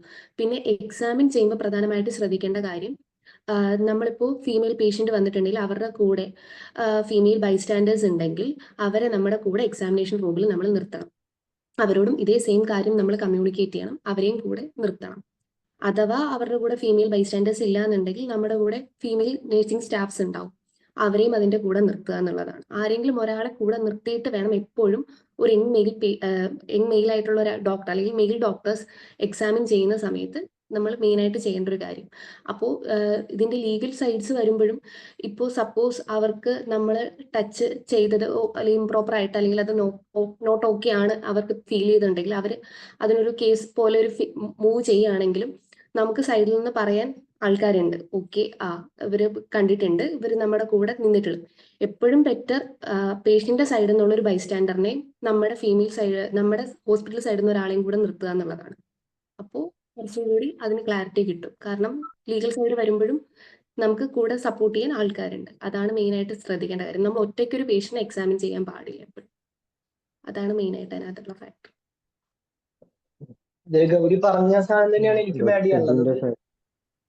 ഇത് തന്നെയാണ്. അതായത് ഈ ഫീമെയിൽ ബൈസ്റ്റാൻഡർ വേണം എന്നുള്ള ബേസിക് നോളജ് ഒക്കെ എല്ലാവർക്കും ഉണ്ട്, നമുക്കും ഉണ്ട്, ഒരുവിധം പേർക്കുണ്ട്. ലിറ്റിഗേഷൻസ് ഉണ്ടാകരുത്, അങ്ങനെ അല്ലാതെ എക്സാമിൻ ചെയ്യുന്ന കേസുകൾ സെക്സ്വലി അഡ്വാൻസ് ചെയ്തു എന്ന് പറഞ്ഞിട്ട് ലിറ്റിഗേഷൻസ് പോകണമെന്നൊക്കെ നമുക്കും അറിയാം. അപ്പൊ അതിനുള്ള ബോധമൊക്കെ ഒരുവിധം മെയിൽ ഡോക്ടേഴ്സ് ഉണ്ട്. പക്ഷെ ഇല്ലാതെ പോകുന്നത് ഗൗരി പറഞ്ഞ ആദ്യത്തെ കാര്യമാണ്. ഇത് എന്താണ് അടുത്ത് ചെയ്യാൻ പോകുന്നത് എന്ന് നമുക്ക് കൃത്യമായിട്ട് ചെയ്യുന്നതിലേക്ക് മുൻപ് എക്സ്പ്ലെയിൻ ചെയ്യാൻ നൽകും. അപ്പൊ എനിക്ക് തന്നെ ഉണ്ടായിട്ടുള്ള ഒരു ഇൻസിഡന്റ് പറയാം. യൂറിനറി ട്രാക്ട് ഇൻഫെക്ഷൻ ആയിട്ട് വന്നൊരു കക്ഷിയാണ്. അപ്പൊ എനിക്ക് അപ്പർ അബ്ഡമിൻ എക്സാമിൻ ചെയ്യേണ്ടിയിരുന്നു. അപ്പൊ ഞാൻ പറഞ്ഞു ഞാൻ പരിശോധിക്കുന്നുണ്ട് എന്ന് പറഞ്ഞു. ഈ ആളിനെ തന്നെ ഫീമെയിൽ ബൈസ്റ്റാൻഡർ കൂടിയിട്ട് യങ് ഫീമെയിലാണ് കിടക്കുന്നത്. അപ്പൊ ഞാൻ അബ്ഡമിൻ പാൽപ്പേറ്റ് ചെയ്യാൻ തുടങ്ങിയപ്പം ആൾക്ക് എന്താ പറയാ ഇക്കിളി വരാൻ തുടങ്ങി. അപ്പൊ ഞാൻ ടച്ച് ചെയ്തതിനു ശേഷമാണ് മനസ്സിലായി പരിശോധിക്കുന്നുണ്ട് എന്ന് പറഞ്ഞ എന്താണ് അടുത്ത് ചെയ്യാൻ പോകുന്നത് എന്നുള്ളത് ആൾക്ക് മനസ്സിലാവേണ്ടതില്ല. അപ്പൊ കാഷ്വാലിറ്റി ആയിരുന്നു. അപ്പൊ ആള് ചിരിക്കാതെ, ആള് വേദനയായിട്ട് യൂറിനറി ട്രാക്ട് ഇൻഫെക്ഷൻ ആയിട്ട് വന്നതാണ്. ആളാണെങ്കിൽ ചിരിക്കാനും പിന്നെ സൗണ്ട്സ് ഉണ്ടാക്കാനും തുടങ്ങി. ചുറ്റും പേഷ്യൻസ് കിടക്കുന്നുണ്ട്. പേഷ്യൻസ് ഈ ഡോക്ടർ എന്താ കൊച്ചിയോട് കാണിക്കുന്നത് എന്നുള്ള പോലെ എല്ലാവരും എന്റെ പെട്ടെന്ന് നോക്കി. അപ്പൊ സംഭവം ഞാൻ ഇത്രയും പറഞ്ഞു, കിടത്തി കത്തലിട്ട് ബൈസ്റ്റാൻഡർ നിർത്തി എല്ലാം ചെയ്തു. പക്ഷെ ആള് മെന്റലി പ്രിപ്പയർ ചെയ്തിട്ടില്ല ഞാന് അബ്ഡമിനിലാണ് പാൽപ്പേറ്റ് ചെയ്യാൻ പോകുന്നത് എന്നുള്ള കാര്യം പരിശോധിക്കുന്നുണ്ട്. അപ്പൊ ഞാനും പരിശോധിക്കുന്നുണ്ട് എന്ന് പറയുന്നത് ഈ അബ്ഡമിനിലായിരിക്കുമല്ലോ, അത് പേഷ്യന്റിന് മനസ്സിലാകും എന്നുള്ള രീതിയിൽ നമ്മൾ മുൻപ് ചെയ്തപ്പോഴും മുൻ വർഷങ്ങളിലൊക്കെ പരിശോധിക്കേണ്ട അവർക്ക് അറിയാം വയറാണ് നോക്കാൻ പോകണമെന്നുള്ളത് എന്നുള്ള കാര്യം. അപ്പൊ നമ്മളിങ്ങനെ കുറച്ച് കാലം കഴിയുമ്പോൾ നമ്മൾ പഠിക്കുന്നതാണ്, MBBS പഠിക്കുന്നതൊക്കെ അങ്ങനെ ചെയ്യണം, അത് ഇങ്ങനെയാണ് കൃത്യമായിട്ട് ചെയ്യേണ്ടത് എന്നുള്ള കാര്യമൊക്കെ നമ്മൾ പഠിച്ച് പിന്നെ കുറച്ച് കഴിയുമ്പോൾ ഓരോ സ്റ്റെപ്പായിട്ട് നമ്മൾ ഇങ്ങനെ റെലവന്റ് അല്ല, ഇത് കുഴപ്പം ഇത് പേഷ്യന്റിന് അറിയണ്ടോ, ഇത് കുഴപ്പമില്ല ഇത് പേഷ്യന്റിന് അറിയണ്ടോ എന്ന് വിചാരിച്ച് നമ്മൾ കളയുന്ന സ്റ്റെപ്പുകളുണ്ടല്ലോ.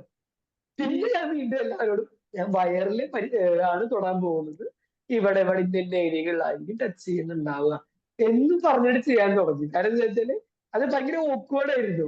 ഞാൻ ജസ്റ്റ് സിമ്പിൾ എക്സാമ്പിൾ പറഞ്ഞതാണ്. നമ്മള് ഇത് എക്സാമിൻ ചെയ്യുന്ന കാര്യം അത് അവരായിട്ട് കൃത്യമായിട്ട് കമ്മ്യൂണിക്കേറ്റ് ചെയ്ത് ഇന്നതാണ് ചെയ്യാൻ പോകണമെന്ന് പറഞ്ഞു കഴിഞ്ഞാൽ അപ്പൊ അവർക്കും ഭയങ്കര ഒരു സമാധാനം, അവർ മെന്റലി പ്രിപ്പയർ ചെയ്യും. എസ്പെഷ്യലി വേറൊരു ജെൻഡറിലാണ് ഇപ്പം ഫിസിക്കലി ഏത് രീതിയിൽ ടച്ച് ചെയ്യുമ്പോഴാണെങ്കിലും എപ്പോഴും ഒരു സസ്പെഷൻ ഉണ്ടാവും. പിന്നെ പോലെ തന്നെ ഡോക്ടേഴ്സിന്റെ ഭാഗത്തുനിന്ന് സെക്ഷൽ അഡ്വാൻസ്മെന്റിനെ പറ്റിയിട്ടുള്ള ന്യൂസുകളും വാർത്തകളും ഇതൊക്കെ അവരും വായിക്കുന്നുണ്ട്. അപ്പം മറ്റൊരു ജെൻഡറിൽപ്പെട്ട ആളെ ഇങ്ങനെ കുറച്ച് സസ്പീഷ്യസ് ആയിട്ട് ആണ് കാണാനായിട്ട് മെന്റലി ഇങ്ങനെ കാണുന്ന ഒരുപാട് ന്യൂസുകളൊക്കെ വഴി മെന്റലി അങ്ങനെ ട്രെയിൻഡ് ആയിട്ടുണ്ടാവും. അപ്പൊ അവിടെ നമ്മൾ സംസാരിക്കുമ്പോൾ ഇപ്പോഴും ഒരു എക്സ്ട്രാ കോഷ്യസ് ആയിരിക്കുക. കോഷ്യസിന്റെ അപ്പുറത്തേക്ക് അവർക്ക് പേഷ്യന്റിന് കംഫർട്ടബിൾ ആയിരിക്കണം. നമുക്ക് ഇപ്പോഴും ഒരു ക്ലിനിക്കൽ ഡാറ്റ പേഷ്യന്റ് കഴിഞ്ഞ് കിട്ടുന്ന പേഷ്യന്റ് കംഫർട്ടബിൾ ആയിരുന്നു. കംഫർട്ടബിൾ ആക്കുക എന്നുള്ളതാണ് നമുക്ക് ക്ലിനിക്കൽ ഡാറ്റ കിട്ടുന്ന ഏറ്റവും ഇമ്പോർട്ടന്റ് എന്നുള്ള നമുക്കുള്ള ഒരു ധാരണയിൽ നിന്ന് സംസാരിക്കാൻ പറ്റിക്കഴിഞ്ഞാൽ നല്ലതായിരിക്കും. ഷാരോൺ, അടുത്ത ക്വസ്റ്റ്യൻ ചോദിക്കും. അടുത്ത ചോദ്യം, നമുക്ക് what are the common challenges and issues faced especially by female doctors while they are doing independent GP or residency, and അത് നമുക്ക് എങ്ങനെ അത് മാനേജ് ചെയ്യാൻ പറ്റും?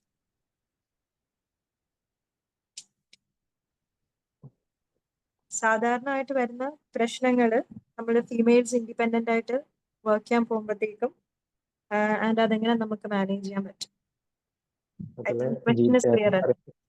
റെസിഡൻസിയിൽ നമ്മൾ വേറൊരാളുടെ അണ്ടറിലായിരിക്കും ഒരു PG സമയത്തൊക്കെ. ഇൻഡിപെൻഡന്റ് GP ആകുമ്പോൾ നമ്മൾ ഒറ്റക്കായിരിക്കും. അതുപോലെ റെസിഡൻസി ആകുമ്പോൾ നമ്മൾ വേറെ ഒരു എസ്പെഷ്യലി ഇപ്പോൾ നമ്മളെ മിക്ക ഡിപ്പാർട്ട്മെന്റ്സും മെയിൽ ഡോമിനന്റ് ആയിരിക്കും. ഇപ്പോൾ ചില ഡിപ്പാർട്ട്മെന്റ് ചോദിച്ചു, ഇപ്പോൾ ഒരു ഗൈനൊക്കെ ഒഴിച്ച് ബാക്കി പൊതുവെ എല്ലാം ഇപ്പോഴും മെയിൽ ഡോമിനന്റ് ആണ്. അപ്പോൾ ഇങ്ങനെ ഒരു സിറ്റുവേഷൻ വരുമ്പോൾ ആണ് എങ്ങനെ അതിലുണ്ടാവുന്ന ചലഞ്ചസും അതെങ്ങനെ ചെയ്യാം.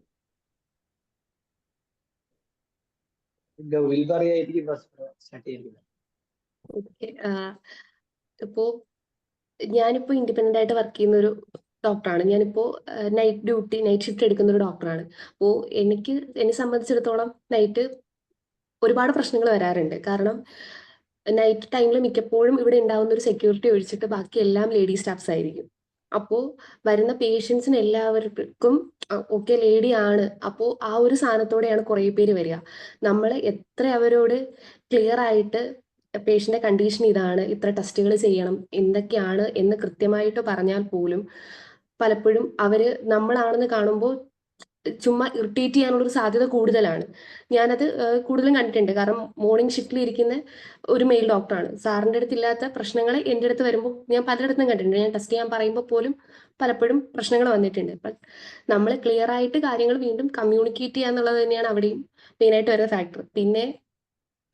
പിന്നെ നമ്മൾ ഫീമെയിൽസ് ആയിട്ട് പ്രത്യേകിച്ച് വർക്ക് ചെയ്യുന്ന സമയത്ത് ഉള്ളൊരു സാധ്യത എന്ന് പറയുമ്പോഴത്തേക്കും ഒരു മെയിൽ തനിച്ച് രാത്രിയിൽ വരുമ്പോൾ എനിക്ക് ഉണ്ടായ ഒരു പേഴ്സണൽ ഇൻസിഡന്റ് തന്നെ ഞാൻ പറയാം. അത് ഞാൻ എഡ്വിനോട് ഒരു പ്രാവശ്യം ഷെയർ ചെയ്തതാണ് ഓൾറെഡി. ഒരു പേഷ്യന്റ് എൻ്റെ അടുത്ത് രാത്രിയിൽ വന്നു. ഒരു 57-year-old മെയിലാണ്. രാത്രിയിൽ വന്നിട്ടുണ്ട്. ഡ്രങ്കൺ ആണ് ആള്. ആള് വന്നിട്ട് എൻ്റെ അടുത്ത് പറഞ്ഞത് ആളുടെ ജെനിറ്റൽസിൽ എന്തോ അൾസർ പോലെ ഉണ്ട്, കുറച്ച് ഇഷ്യൂസ് ഉണ്ട്, ഡോക്ടർ എക്സാമിൻ ചെയ്യണം, ഡോക്ടറെ ട്രീറ്റ് ചെയ്യണം എന്ന് പറഞ്ഞിട്ടാണ് വരുന്നത്. പക്ഷെ ആള് വന്ന് സംസാരിച്ച് തുടങ്ങിയപ്പോൾ എനിക്ക് മനസ്സിലായി എന്തോ something is not okay feel. എനിക്ക് അപ്പോഴേ മനസ്സിലായി. ഞാൻ പറഞ്ഞു, നമുക്ക് ഇവിടെ അതിന് കൂടുതൽ ട്രീറ്റ്മെന്റ് തരാൻ പറ്റില്ല, നമുക്ക് ഇവിടുന്ന് മെഡിസിൻസ് മാത്രമേ തരാൻ പറ്റുള്ളൂ, പെയിൻ കില്ലേഴ്സ് മാത്രം ഞാനിപ്പോൾ സപ്പോസ് തരാം, അതിനപ്പുറത്തേക്ക് ട്രീറ്റ് ചെയ്യാൻ സർജൻസിന് മാത്രമേ പറ്റുള്ളൂ. നിങ്ങൾക്ക് നല്ല ബുദ്ധിമുട്ടാണെങ്കിൽ നിങ്ങൾ എപ്പോഴും സർജറി ഡോക്ടറിന്റെ അടുത്ത് പോയി കാണാം, ഇല്ലാന്നുണ്ടെങ്കിൽ ഞാൻ നിങ്ങൾക്ക് ഇപ്പോൾ പെയിൻ കില്ലേഴ്സ് തരാമെന്ന് പറഞ്ഞു. പക്ഷെ ആള് വീണ്ടും സംസാരിച്ചിട്ട് ആൾ ഇൻസിസ്റ്റ് ചെയ്യാണ്, ഇല്ല ഡോക്ടർ തന്നെ നോക്കണം, ഡോക്ടർ തന്നെ ചെയ്യണം, ആ ഒരു മോഡിലാണ് ആൾ സംസാരിച്ചുകൊണ്ടിരുന്നത്. പക്ഷെ അന്ന് സത്യം പറഞ്ഞാൽ ഞാൻ റിയാക്ട് ചെയ്ത രീതി ശരിയല്ല എന്ന് എനിക്ക് ഇപ്പോൾ ബോധമുണ്ട്. കാരണം ഞാൻ അന്ന് ആള് കൂടുതൽ സംസാരിച്ചപ്പോൾ ഞാനും കുറച്ച് പാനിക്കായി. ആള് സംസാരിച്ച് വരുന്നതിൻ്റെ ഇടയ്ക്ക് പോലും ആള് കൈ നീട്ടുന്നത് പോലും ഒരു ഇംപ്രോപ്പർ വേയിലായിരുന്നു. ഞാൻ ആ സമയത്ത് എൻ്റെ സിസ്റ്ററിനെ കൂടെ വിളിച്ച് സിസ്റ്ററിനെ ക്യാബിൽ നിർത്തി. സിസ്റ്ററും സംസാരിക്കുന്നുണ്ട്, ഇങ്ങനെ എല്ലാ ട്രീറ്റ്മെന്റ് ഇവിടെ കിട്ടില്ല, പോകാൻ പറഞ്ഞപ്പോൾ ഇയാൾ ഇൻസിസ്റ്റ് ചെയ്തുകൊണ്ടിരിക്കുകയാണ്, സിസ്റ്റർ വെളിയിൽ ഇറങ്ങി പോകണം, എനിക്ക് ഡോക്ടറോട് മാത്രം സംസാരിക്കണം, ഡോക്ടർ മാത്രം നോക്കണം എന്നുള്ള സ്റ്റാൻഡിലാണ് ആ കാര്യങ്ങൾ പോയിക്കൊണ്ടിരുന്നത്. പിന്നീട് ഞാൻ ആളോട് ചൂടായപ്പോൾ ആളിറങ്ങി പോവുകയാണ് ചെയ്തിരുന്നത്.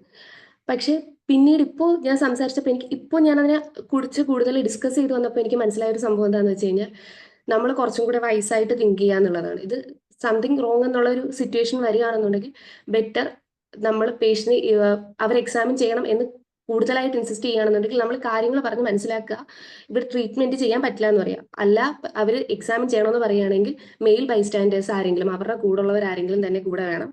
നമ്മുടെ ഇവിടുന്ന് നമ്മുടെ കൂടെ ഇപ്പോൾ സെക്യൂരിറ്റി ആണെങ്കിൽ സെക്യൂരിറ്റി എങ്കിലും കൂടെ വിളിച്ച് നിർത്തിയിട്ട് നമുക്ക് എക്സാമിൻ ചെയ്യാൻ പറ്റുള്ളൂ. ഒറ്റയ്ക്ക് എക്സാമിൻ ചെയ്യാൻ പറ്റില്ല എന്ന് തന്നെ പറയാം. പിന്നീടും അവർ പിന്നെയും പ്രശ്നങ്ങൾ ഉണ്ടാക്കുകയാണ്, അങ്ങനത്തെ ഒരു സിറ്റുവേഷനിലോട്ട് തന്നെ വരികയാണെന്നുണ്ടെങ്കിൽ ബെറ്റർ ടു കോൾ പോലീസ് എന്നുള്ളതാണ് എനിക്ക് തോന്നിയിട്ടുള്ളത്. അതിനപ്പുറത്തേക്ക് നമുക്ക് എനിക്ക് ഈ സംഭവം ഉണ്ടാകുന്ന രാത്രി ടൈമിലാണ്. അപ്പൊ എനിക്ക് പ്രത്യേകിച്ച് അവിടുന്ന് വേറെ ആരെയും വിളിക്കാൻ പറ്റില്ല. അപ്പോൾ ആ ഒരു സമയത്ത് ഓപ്ഷൻ ഉണ്ടാവുക അല്ലെങ്കിൽ പോലീസിനെ വിളിക്കുക എന്നുള്ളതാണ്. അല്ലാതെ നമുക്കിപ്പോ ഇങ്ങനത്തെ ഒരു ചാൻസസ് നമുക്ക് നിലനിൽക്കെ, പിന്നെ ഇപ്പോ അതിപ്പോ അല്ല അവർ വന്നത് അവർ സീരിയസ് ആയിട്ടുള്ള ഒരു ഇഷ്യൂ ആയിട്ടുള്ള ഒരാളാണെങ്കിൽ എനിക്ക് മനസ്സിലായിട്ടുള്ളതെന്ന് വെച്ച് കഴിഞ്ഞാൽ അവരൊരിക്കലും നമ്മളിപ്പോൾ ഒറ്റയ്ക്ക് വന്ന് എക്സാമിൻ ചെയ്യണമെന്ന് ഒരിക്കലും ഇൻസിസ്റ്റ് ചെയ്യില്ല എന്നാണ് എനിക്ക് മനസ്സിലായിട്ടുള്ള ഒരു കാര്യം.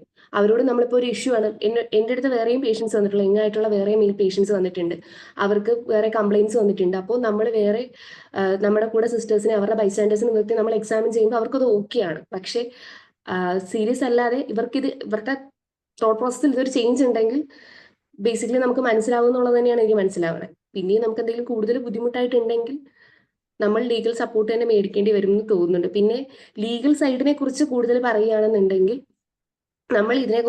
നമ്മൾ അവരോട് കൃത്യമായിട്ട് ഫസ്റ്റ് കാര്യങ്ങൾ കമ്മ്യൂണിക്കേറ്റ് ചെയ്താലും പ്രത്യേകിച്ച് ഡോക്യുമെന്റ് ചെയ്യുക. Everything should be documented. എല്ലാ കാര്യങ്ങളും പറഞ്ഞിട്ടുണ്ട്. നമ്മൾക്ക് ഇതാണ് നമ്മൾ സപ്പോസ് ചെയ്യുന്നത്, നമുക്ക് ഇവിടുന്ന് കൂടുതൽ ട്രീറ്റ്മെന്റ് കൊടുക്കാൻ പറ്റില്ല, നമ്മൾ പെയിൻ കില്ലേഴ്സ് കൊടുക്കുക, അല്ലെങ്കിൽ അതിന് ഫസ്റ്റ് ഓപ്ഷനായിട്ട് കൊടുക്കാൻ പറ്റുന്നത് നമ്മൾ റഫറൽ ആണെങ്കിൽ റഫറൽ എഴുതി വെക്കുക. അതിനകത്ത് ചെയ്യാൻ പറ്റുള്ളൂ എന്നാണ് എനിക്ക് മനസ്സിലായിട്ടുള്ളത്. പിന്നെ ബാക്കി എഡ്വിനെ പറയാൻ.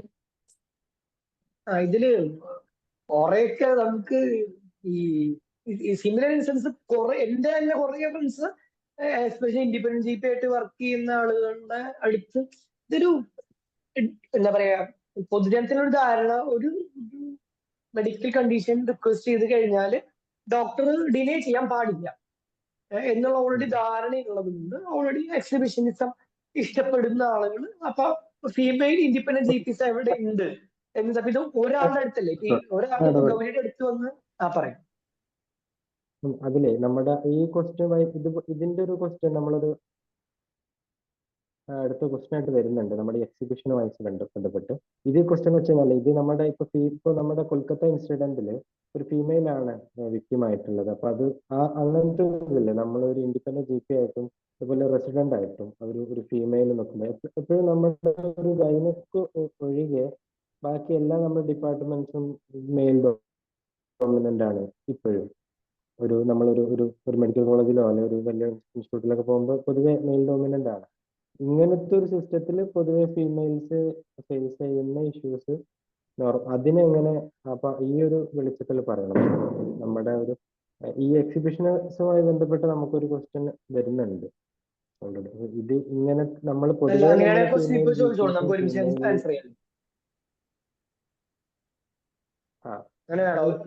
ശരൺ അത് ചോദിക്കോ? ക്വസ്റ്റ്യൻ ഇതാണ്. ഹലോ സോറി, നെക്സ്റ്റ് ക്വസ്റ്റ്യൻ ആണോ ചോദിക്കുന്നത്? അഞ്ചാമത്തെ ക്വസ്റ്റ്യൻ ഇത് നമ്മൾ ഇതുമായി ബന്ധപ്പെട്ടാണ് ആൻസർ കിടക്കുന്നത്. അഞ്ചാമത്തെ ക്വസ്റ്റ്യൻ.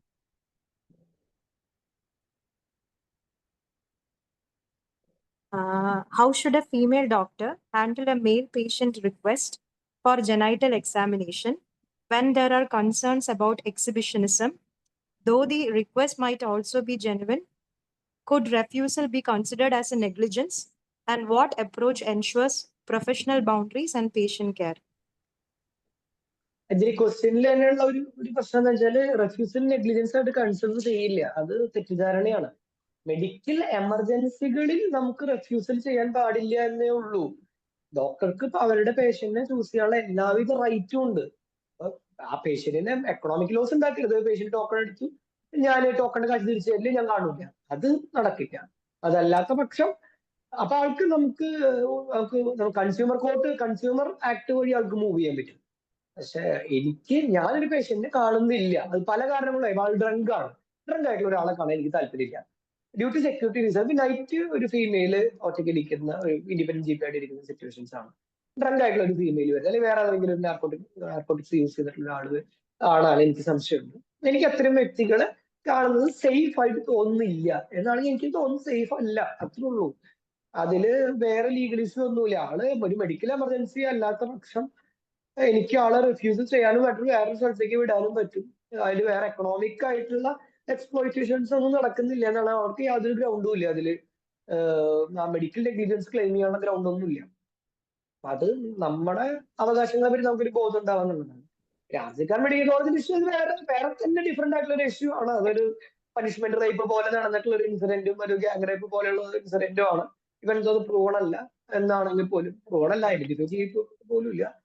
അത് വേറെ തന്നെ ഒരു ഇഷ്യൂ ആണ്. ഈ പറഞ്ഞ ഒരു ഡോക്ടർ പേഷ്യന്റ് ഇഷ്യൂ അല്ല. അതൊരു കുറെ പരിധി വരെ ഒരു സിസ്റ്റം ഡോക്ടർ ഇഷ്യൂ പോലത്തെ ഒരു സാധനമാണ് അർജിക്കാർ മെഡിക്കൽ കോളേജിൽ.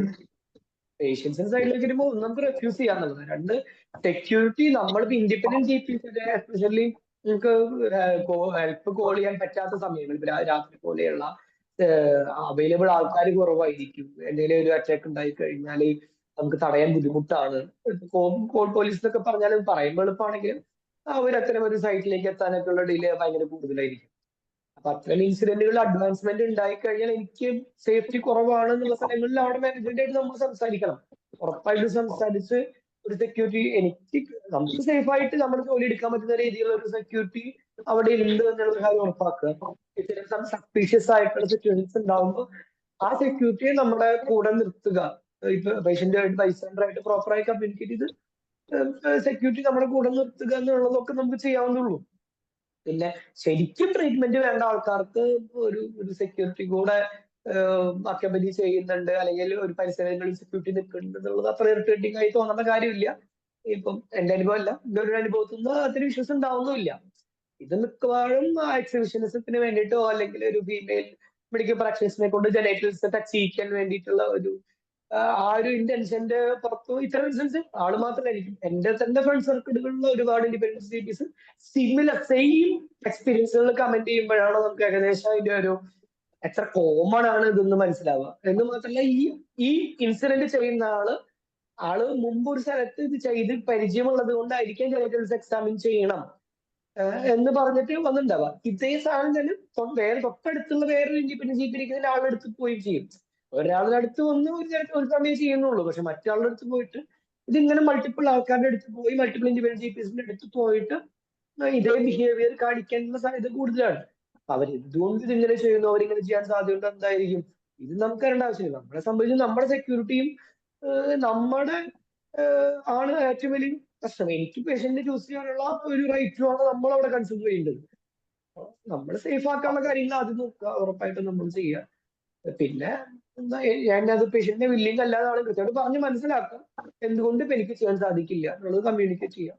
കമ്മ്യൂണിക്കേറ്റ് ചെയ്യാൻ പറ്റുന്നില്ലെങ്കിൽ പിന്നെ വേറെ രക്ഷയൊന്നും നമുക്ക് ലീഗൽ ഹെൽപ്പ് അല്ലെങ്കിൽ പോലീസ് ഹെൽപ്പ് വേണമെങ്കിൽ അത് സീക്ക് ചെയ്യുക എന്നുള്ളതാണ്. വേറെ എന്തെങ്കിലും ഗൗരിക്ക് ആഡ് ചെയ്യാനുണ്ടോ? ഇല്ല, എനിക്ക് പ്രത്യേകിച്ചൊന്നുമില്ല. സാർ ഞാൻ സംസാരിച്ചോട്ടെ. ഞാൻ ഇൻഡിപെൻഡന്റ് GP അല്ല ഇതിനെ പറ്റി ക്വസ്റ്റ്യൻ അല്ല, ഇതിനെ പറ്റി തന്നെയാ. ഞാൻ ഇൻഡിപെൻഡന്റ് GP ആയിട്ടും വർക്ക് ചെയ്തിട്ടുണ്ട്, ജനറൽ സർജറിയിലും MO ആയിട്ടും വർക്ക് ചെയ്തിട്ടുണ്ട്. അപ്പൊ ജനറൽ സർജറി വർക്ക് ചെയ്യുന്ന സമയത്ത് PGകളും HODയും പ്രൊഫസർ എല്ലാവരും തിയേറ്ററിലായിരിക്കുന്ന സമയത്ത് ഞാൻ തന്നെ സർജറി OPയിൽ ഇരിക്കേണ്ടി വന്നിട്ടുണ്ട്. അപ്പൊ എനിക്ക് പക്ഷെ ഓപ്പോസിറ്റ് എക്സ്പീരിയൻസ് ഉണ്ടായ. ഇങ്ങനത്തെ ആൾക്കാർ ആരും വന്നിട്ടുമില്ല. എന്നാൽ വരുന്ന പേഷ്യൻ്റ് എല്ലാം ജെന്യുവിൻ ആയിരുന്നാലും ചിലപ്പോൾ നേഴ്സൊന്നും കാണത്തില്ല, അവൈലബിൾ ആയിരിക്കത്തില്ല. ഞാൻ ഒറ്റയ്ക്ക് തന്നെ എക്സാമിൻ ചെയ്യേണ്ടി വന്നിട്ടുണ്ട്. പക്ഷെ അവരാ വരുന്നത് അവരുടെ ബുദ്ധിമുട്ട് കൊണ്ടാണ്. അപ്പൊ നമ്മൾ റിഫ്യൂസ് ചെയ്യുന്നതിലും എളുപ്പം എക്സാമിൻ ചെയ്തങ്ങ് വിടുന്നത്. ഇപ്പൊ നമുക്ക് ഫിസിക്കലി സേഫ് ആണെങ്കിൽ കയറി പിടിക്കുന്ന ആൾക്കാരല്ലെങ്കിൽ ജസ്റ്റ് എക്സാമിൻ ചെയ്ത് വിടുന്നതായിരിക്കും ഇതിലൊക്കെ എളുപ്പമെന്ന് എനിക്ക് തോന്നിയിട്ടുണ്ട്. അല്ല, ഇതൊരു സിസ്റ്റത്തിൽ അണ്ടറിലല്ലേ വർക്ക് ചെയ്യണേ? ഇതൊരു ഇൻഡിപെൻഡന്റ് GP ആയിരിക്കുമ്പോൾ ഇൻസിഡൻസ് ആണോ പറയണത്? ഇത് സർജറിയിൽ നിന്ന്. പക്ഷെ ആ എക്സ്പീരിയൻസ് ആണ് ഇൻഡിപെൻഡന്റ് GP ആവുമ്പോഴും ഇതുപോലത്തെ ആൾക്കാർ രാത്രിയിലൊക്കെ വരുമ്പോഴും അവരെവിടെ പോയി ഒരു സർജനെ കണ്ടുപിടിക്കാനാ? ഈ അൾസർ എന്ന് പറയുന്ന ഒരു ഫോണിയസ് ഗാംഗ്രീൻ ആണെങ്കിൽ അവർക്കതൊരു എമർജൻസി അല്ലേ? ഇന്ന് ഇൻഡിപെൻഡന്റ് GP അത് ഒറ്റയ്ക്കാണെങ്കിൽ മനസ്സിലായി. പക്ഷെ അവിടെ ബൈസ്റ്റാൻഡർ അവിടെ കൂടെ നിൽക്കുന്നു. ഇപ്പൊ ഗൗരി പറഞ്ഞ ഇൻസിഡന്റ് അങ്ങനെയാണ്. ഇപ്പൊ ബൈസ്റ്റാൻഡർ ആള് കൂടെ നിൽക്കുന്നു എന്നുള്ളത് റിഫ്യൂസ് ചെയ്യുന്ന ഒരാള്. ഒരു സിറ്റുവേഷൻ ഉണ്ട്. അത് ഒരു ആക്ച്വലി നമ്മള് ഒരു സെക്യൂരിറ്റി സ്റ്റാഫ് ആ റൂമിനുള്ളിൽ നിൽക്കുന്നത് വേണ്ട, സെക്യൂരിറ്റി നിൽക്കരുത്. ഗൗരിയുടെ കേസിൽ അവിടെ നഴ്സിംഗ് സ്റ്റാഫ് ആയിരുന്നു കൂടെ നിൽക്കുന്നത്. നഴ്സിംഗ് സ്റ്റാഫും പുറത്തേക്ക് ഇറങ്ങണം. ഈ ഡോക്ടർ ഒറ്റയ്ക്ക് തന്നെ ഈ റൂമിനുള്ളിൽ എന്റെ ജനറൽസ് പരിശോധിക്കണം അത് എന്ന് വാശി പിടിക്കുന്നുണ്ട്. നിലവിൽ ഫീമെയിൽ ഡോക്ടർ ആണെങ്കിൽ ബൈസ്റ്റാൻഡർ വേണം എന്നൊരു റൂൾ ഇല്ല. അത് തന്നെയല്ല ബൈസ്റ്റാൻഡർ മെയിൽ ആയിരിക്കണോ ഫീമെയിൽ ആയിരിക്കണോ എന്ന് റൂൾ. അതുകൊണ്ടാണ് പേഷ്യന്റ് പ്രൈവസി അവിടെ കൂടുതൽ ഇമ്പോർട്ടന്റ്. അപ്പൊ അങ്ങനെ ഒരു റൂൾ ഉണ്ടായിരുന്നെങ്കിൽ നമുക്ക് ഇൻസിസ്റ്റ് ചെയ്യാം ഒരാൾ ഉണ്ടെങ്കിൽ. അല്ല, ആ റൂളിനെ പറ്റി എനിക്ക് മനസ്സിലായി. അങ്ങനെ റൂളില്ല, അത് ഞാൻ അംഗീകരിക്കുന്നു, ഉറപ്പായിട്ടും അംഗീകരിക്കുന്നു. പക്ഷെ അതേസമയം തന്നെ നമ്മുടെ സെക്യൂരിറ്റി ഇപ്പം ഇതുപോലത്തെ ഒരു ഇൻഡിപെൻഡന്റ് GP ആണ്. നമുക്ക് ആളുടെ ഭാഗത്ത് നിന്ന് ഒരു സെക്ഷൽ അഡ്വാൻസ്മെന്റ് ഉണ്ടായി കഴിഞ്ഞാൽ എനിക്ക് ഒപ്പോസ് ചെയ്യാനുള്ള സാധ്യതകൾ കുറവുള്ള ഒരു സിറ്റുവേഷൻ ആണ്.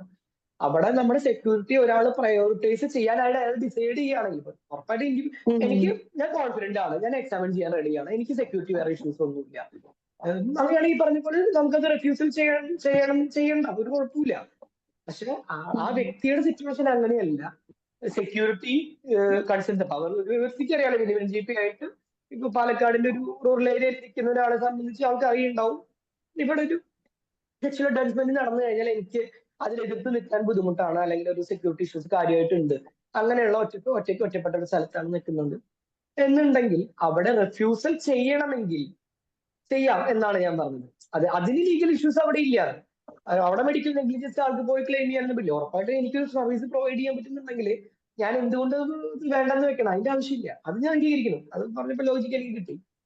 പക്ഷെ അങ്ങനെ ഒരു സെക്യൂരിറ്റി ഇഷ്യൂസ് ഉണ്ട്, എനിക്കത് പ്രൊവൈഡ് ചെയ്യണമെങ്കിൽ ഒരു ആൾ എന്റെ കൂടെ വേണം എന്നുള്ളത് ഉറപ്പായിട്ട് ഒരു ഡോക്ടർക്ക് ക്ലെയിം ചെയ്യാം. എനിക്ക് ഇന്ന സെക്യൂരിറ്റി പർപ്പസ് കാരണം കൊണ്ട് എനിക്ക് ഒരാൾ ഇവിടെ കൂടെ നിൽക്കുന്നത്, ഡ്രങ്കഡ് ആയിട്ടുള്ള ഒരാളെ, എസ്പെഷ്യലി ഡ്രങ്കഡ് ആയിട്ടുള്ള ഒരാളെ എക്സാമിൻ ചെയ്യുന്നതിന് ഒരാളിങ്ങനെ കൂടെ വേണം എന്നുണ്ടെങ്കിൽ, അപ്പം നമ്മുടെ സെക്യൂരിറ്റിയെ നമ്മൾ പ്രയോറിറ്റൈസ് ചെയ്യുന്നതിന് ഇത്രയേറെ കൺസേണിങ് ആവണ്ട എന്നുള്ളതാണ്. കേരളത്തിൽ നിന്നുള്ള സിമിലർ ഇൻസിഡൻസ് വെച്ച് നോക്കുമ്പോൾ നമ്മുടെ സെക്യൂരിറ്റി നോക്കിയിട്ട് പിന്നെ പേഷ്യന്റ് സെക്യൂരിറ്റി നോക്കുന്നതിൽ ഇച്ചിരി ഡിഫൻസീവ് ആയിട്ട് പ്രാക്ടീസ് ചെയ്യാം. സംഭവം ശരിയാണ്, ഭയങ്കര ഡിഫൻസീവ് ആയിട്ടുള്ള ഒരു പ്രാക്ടീസ് ആണ്.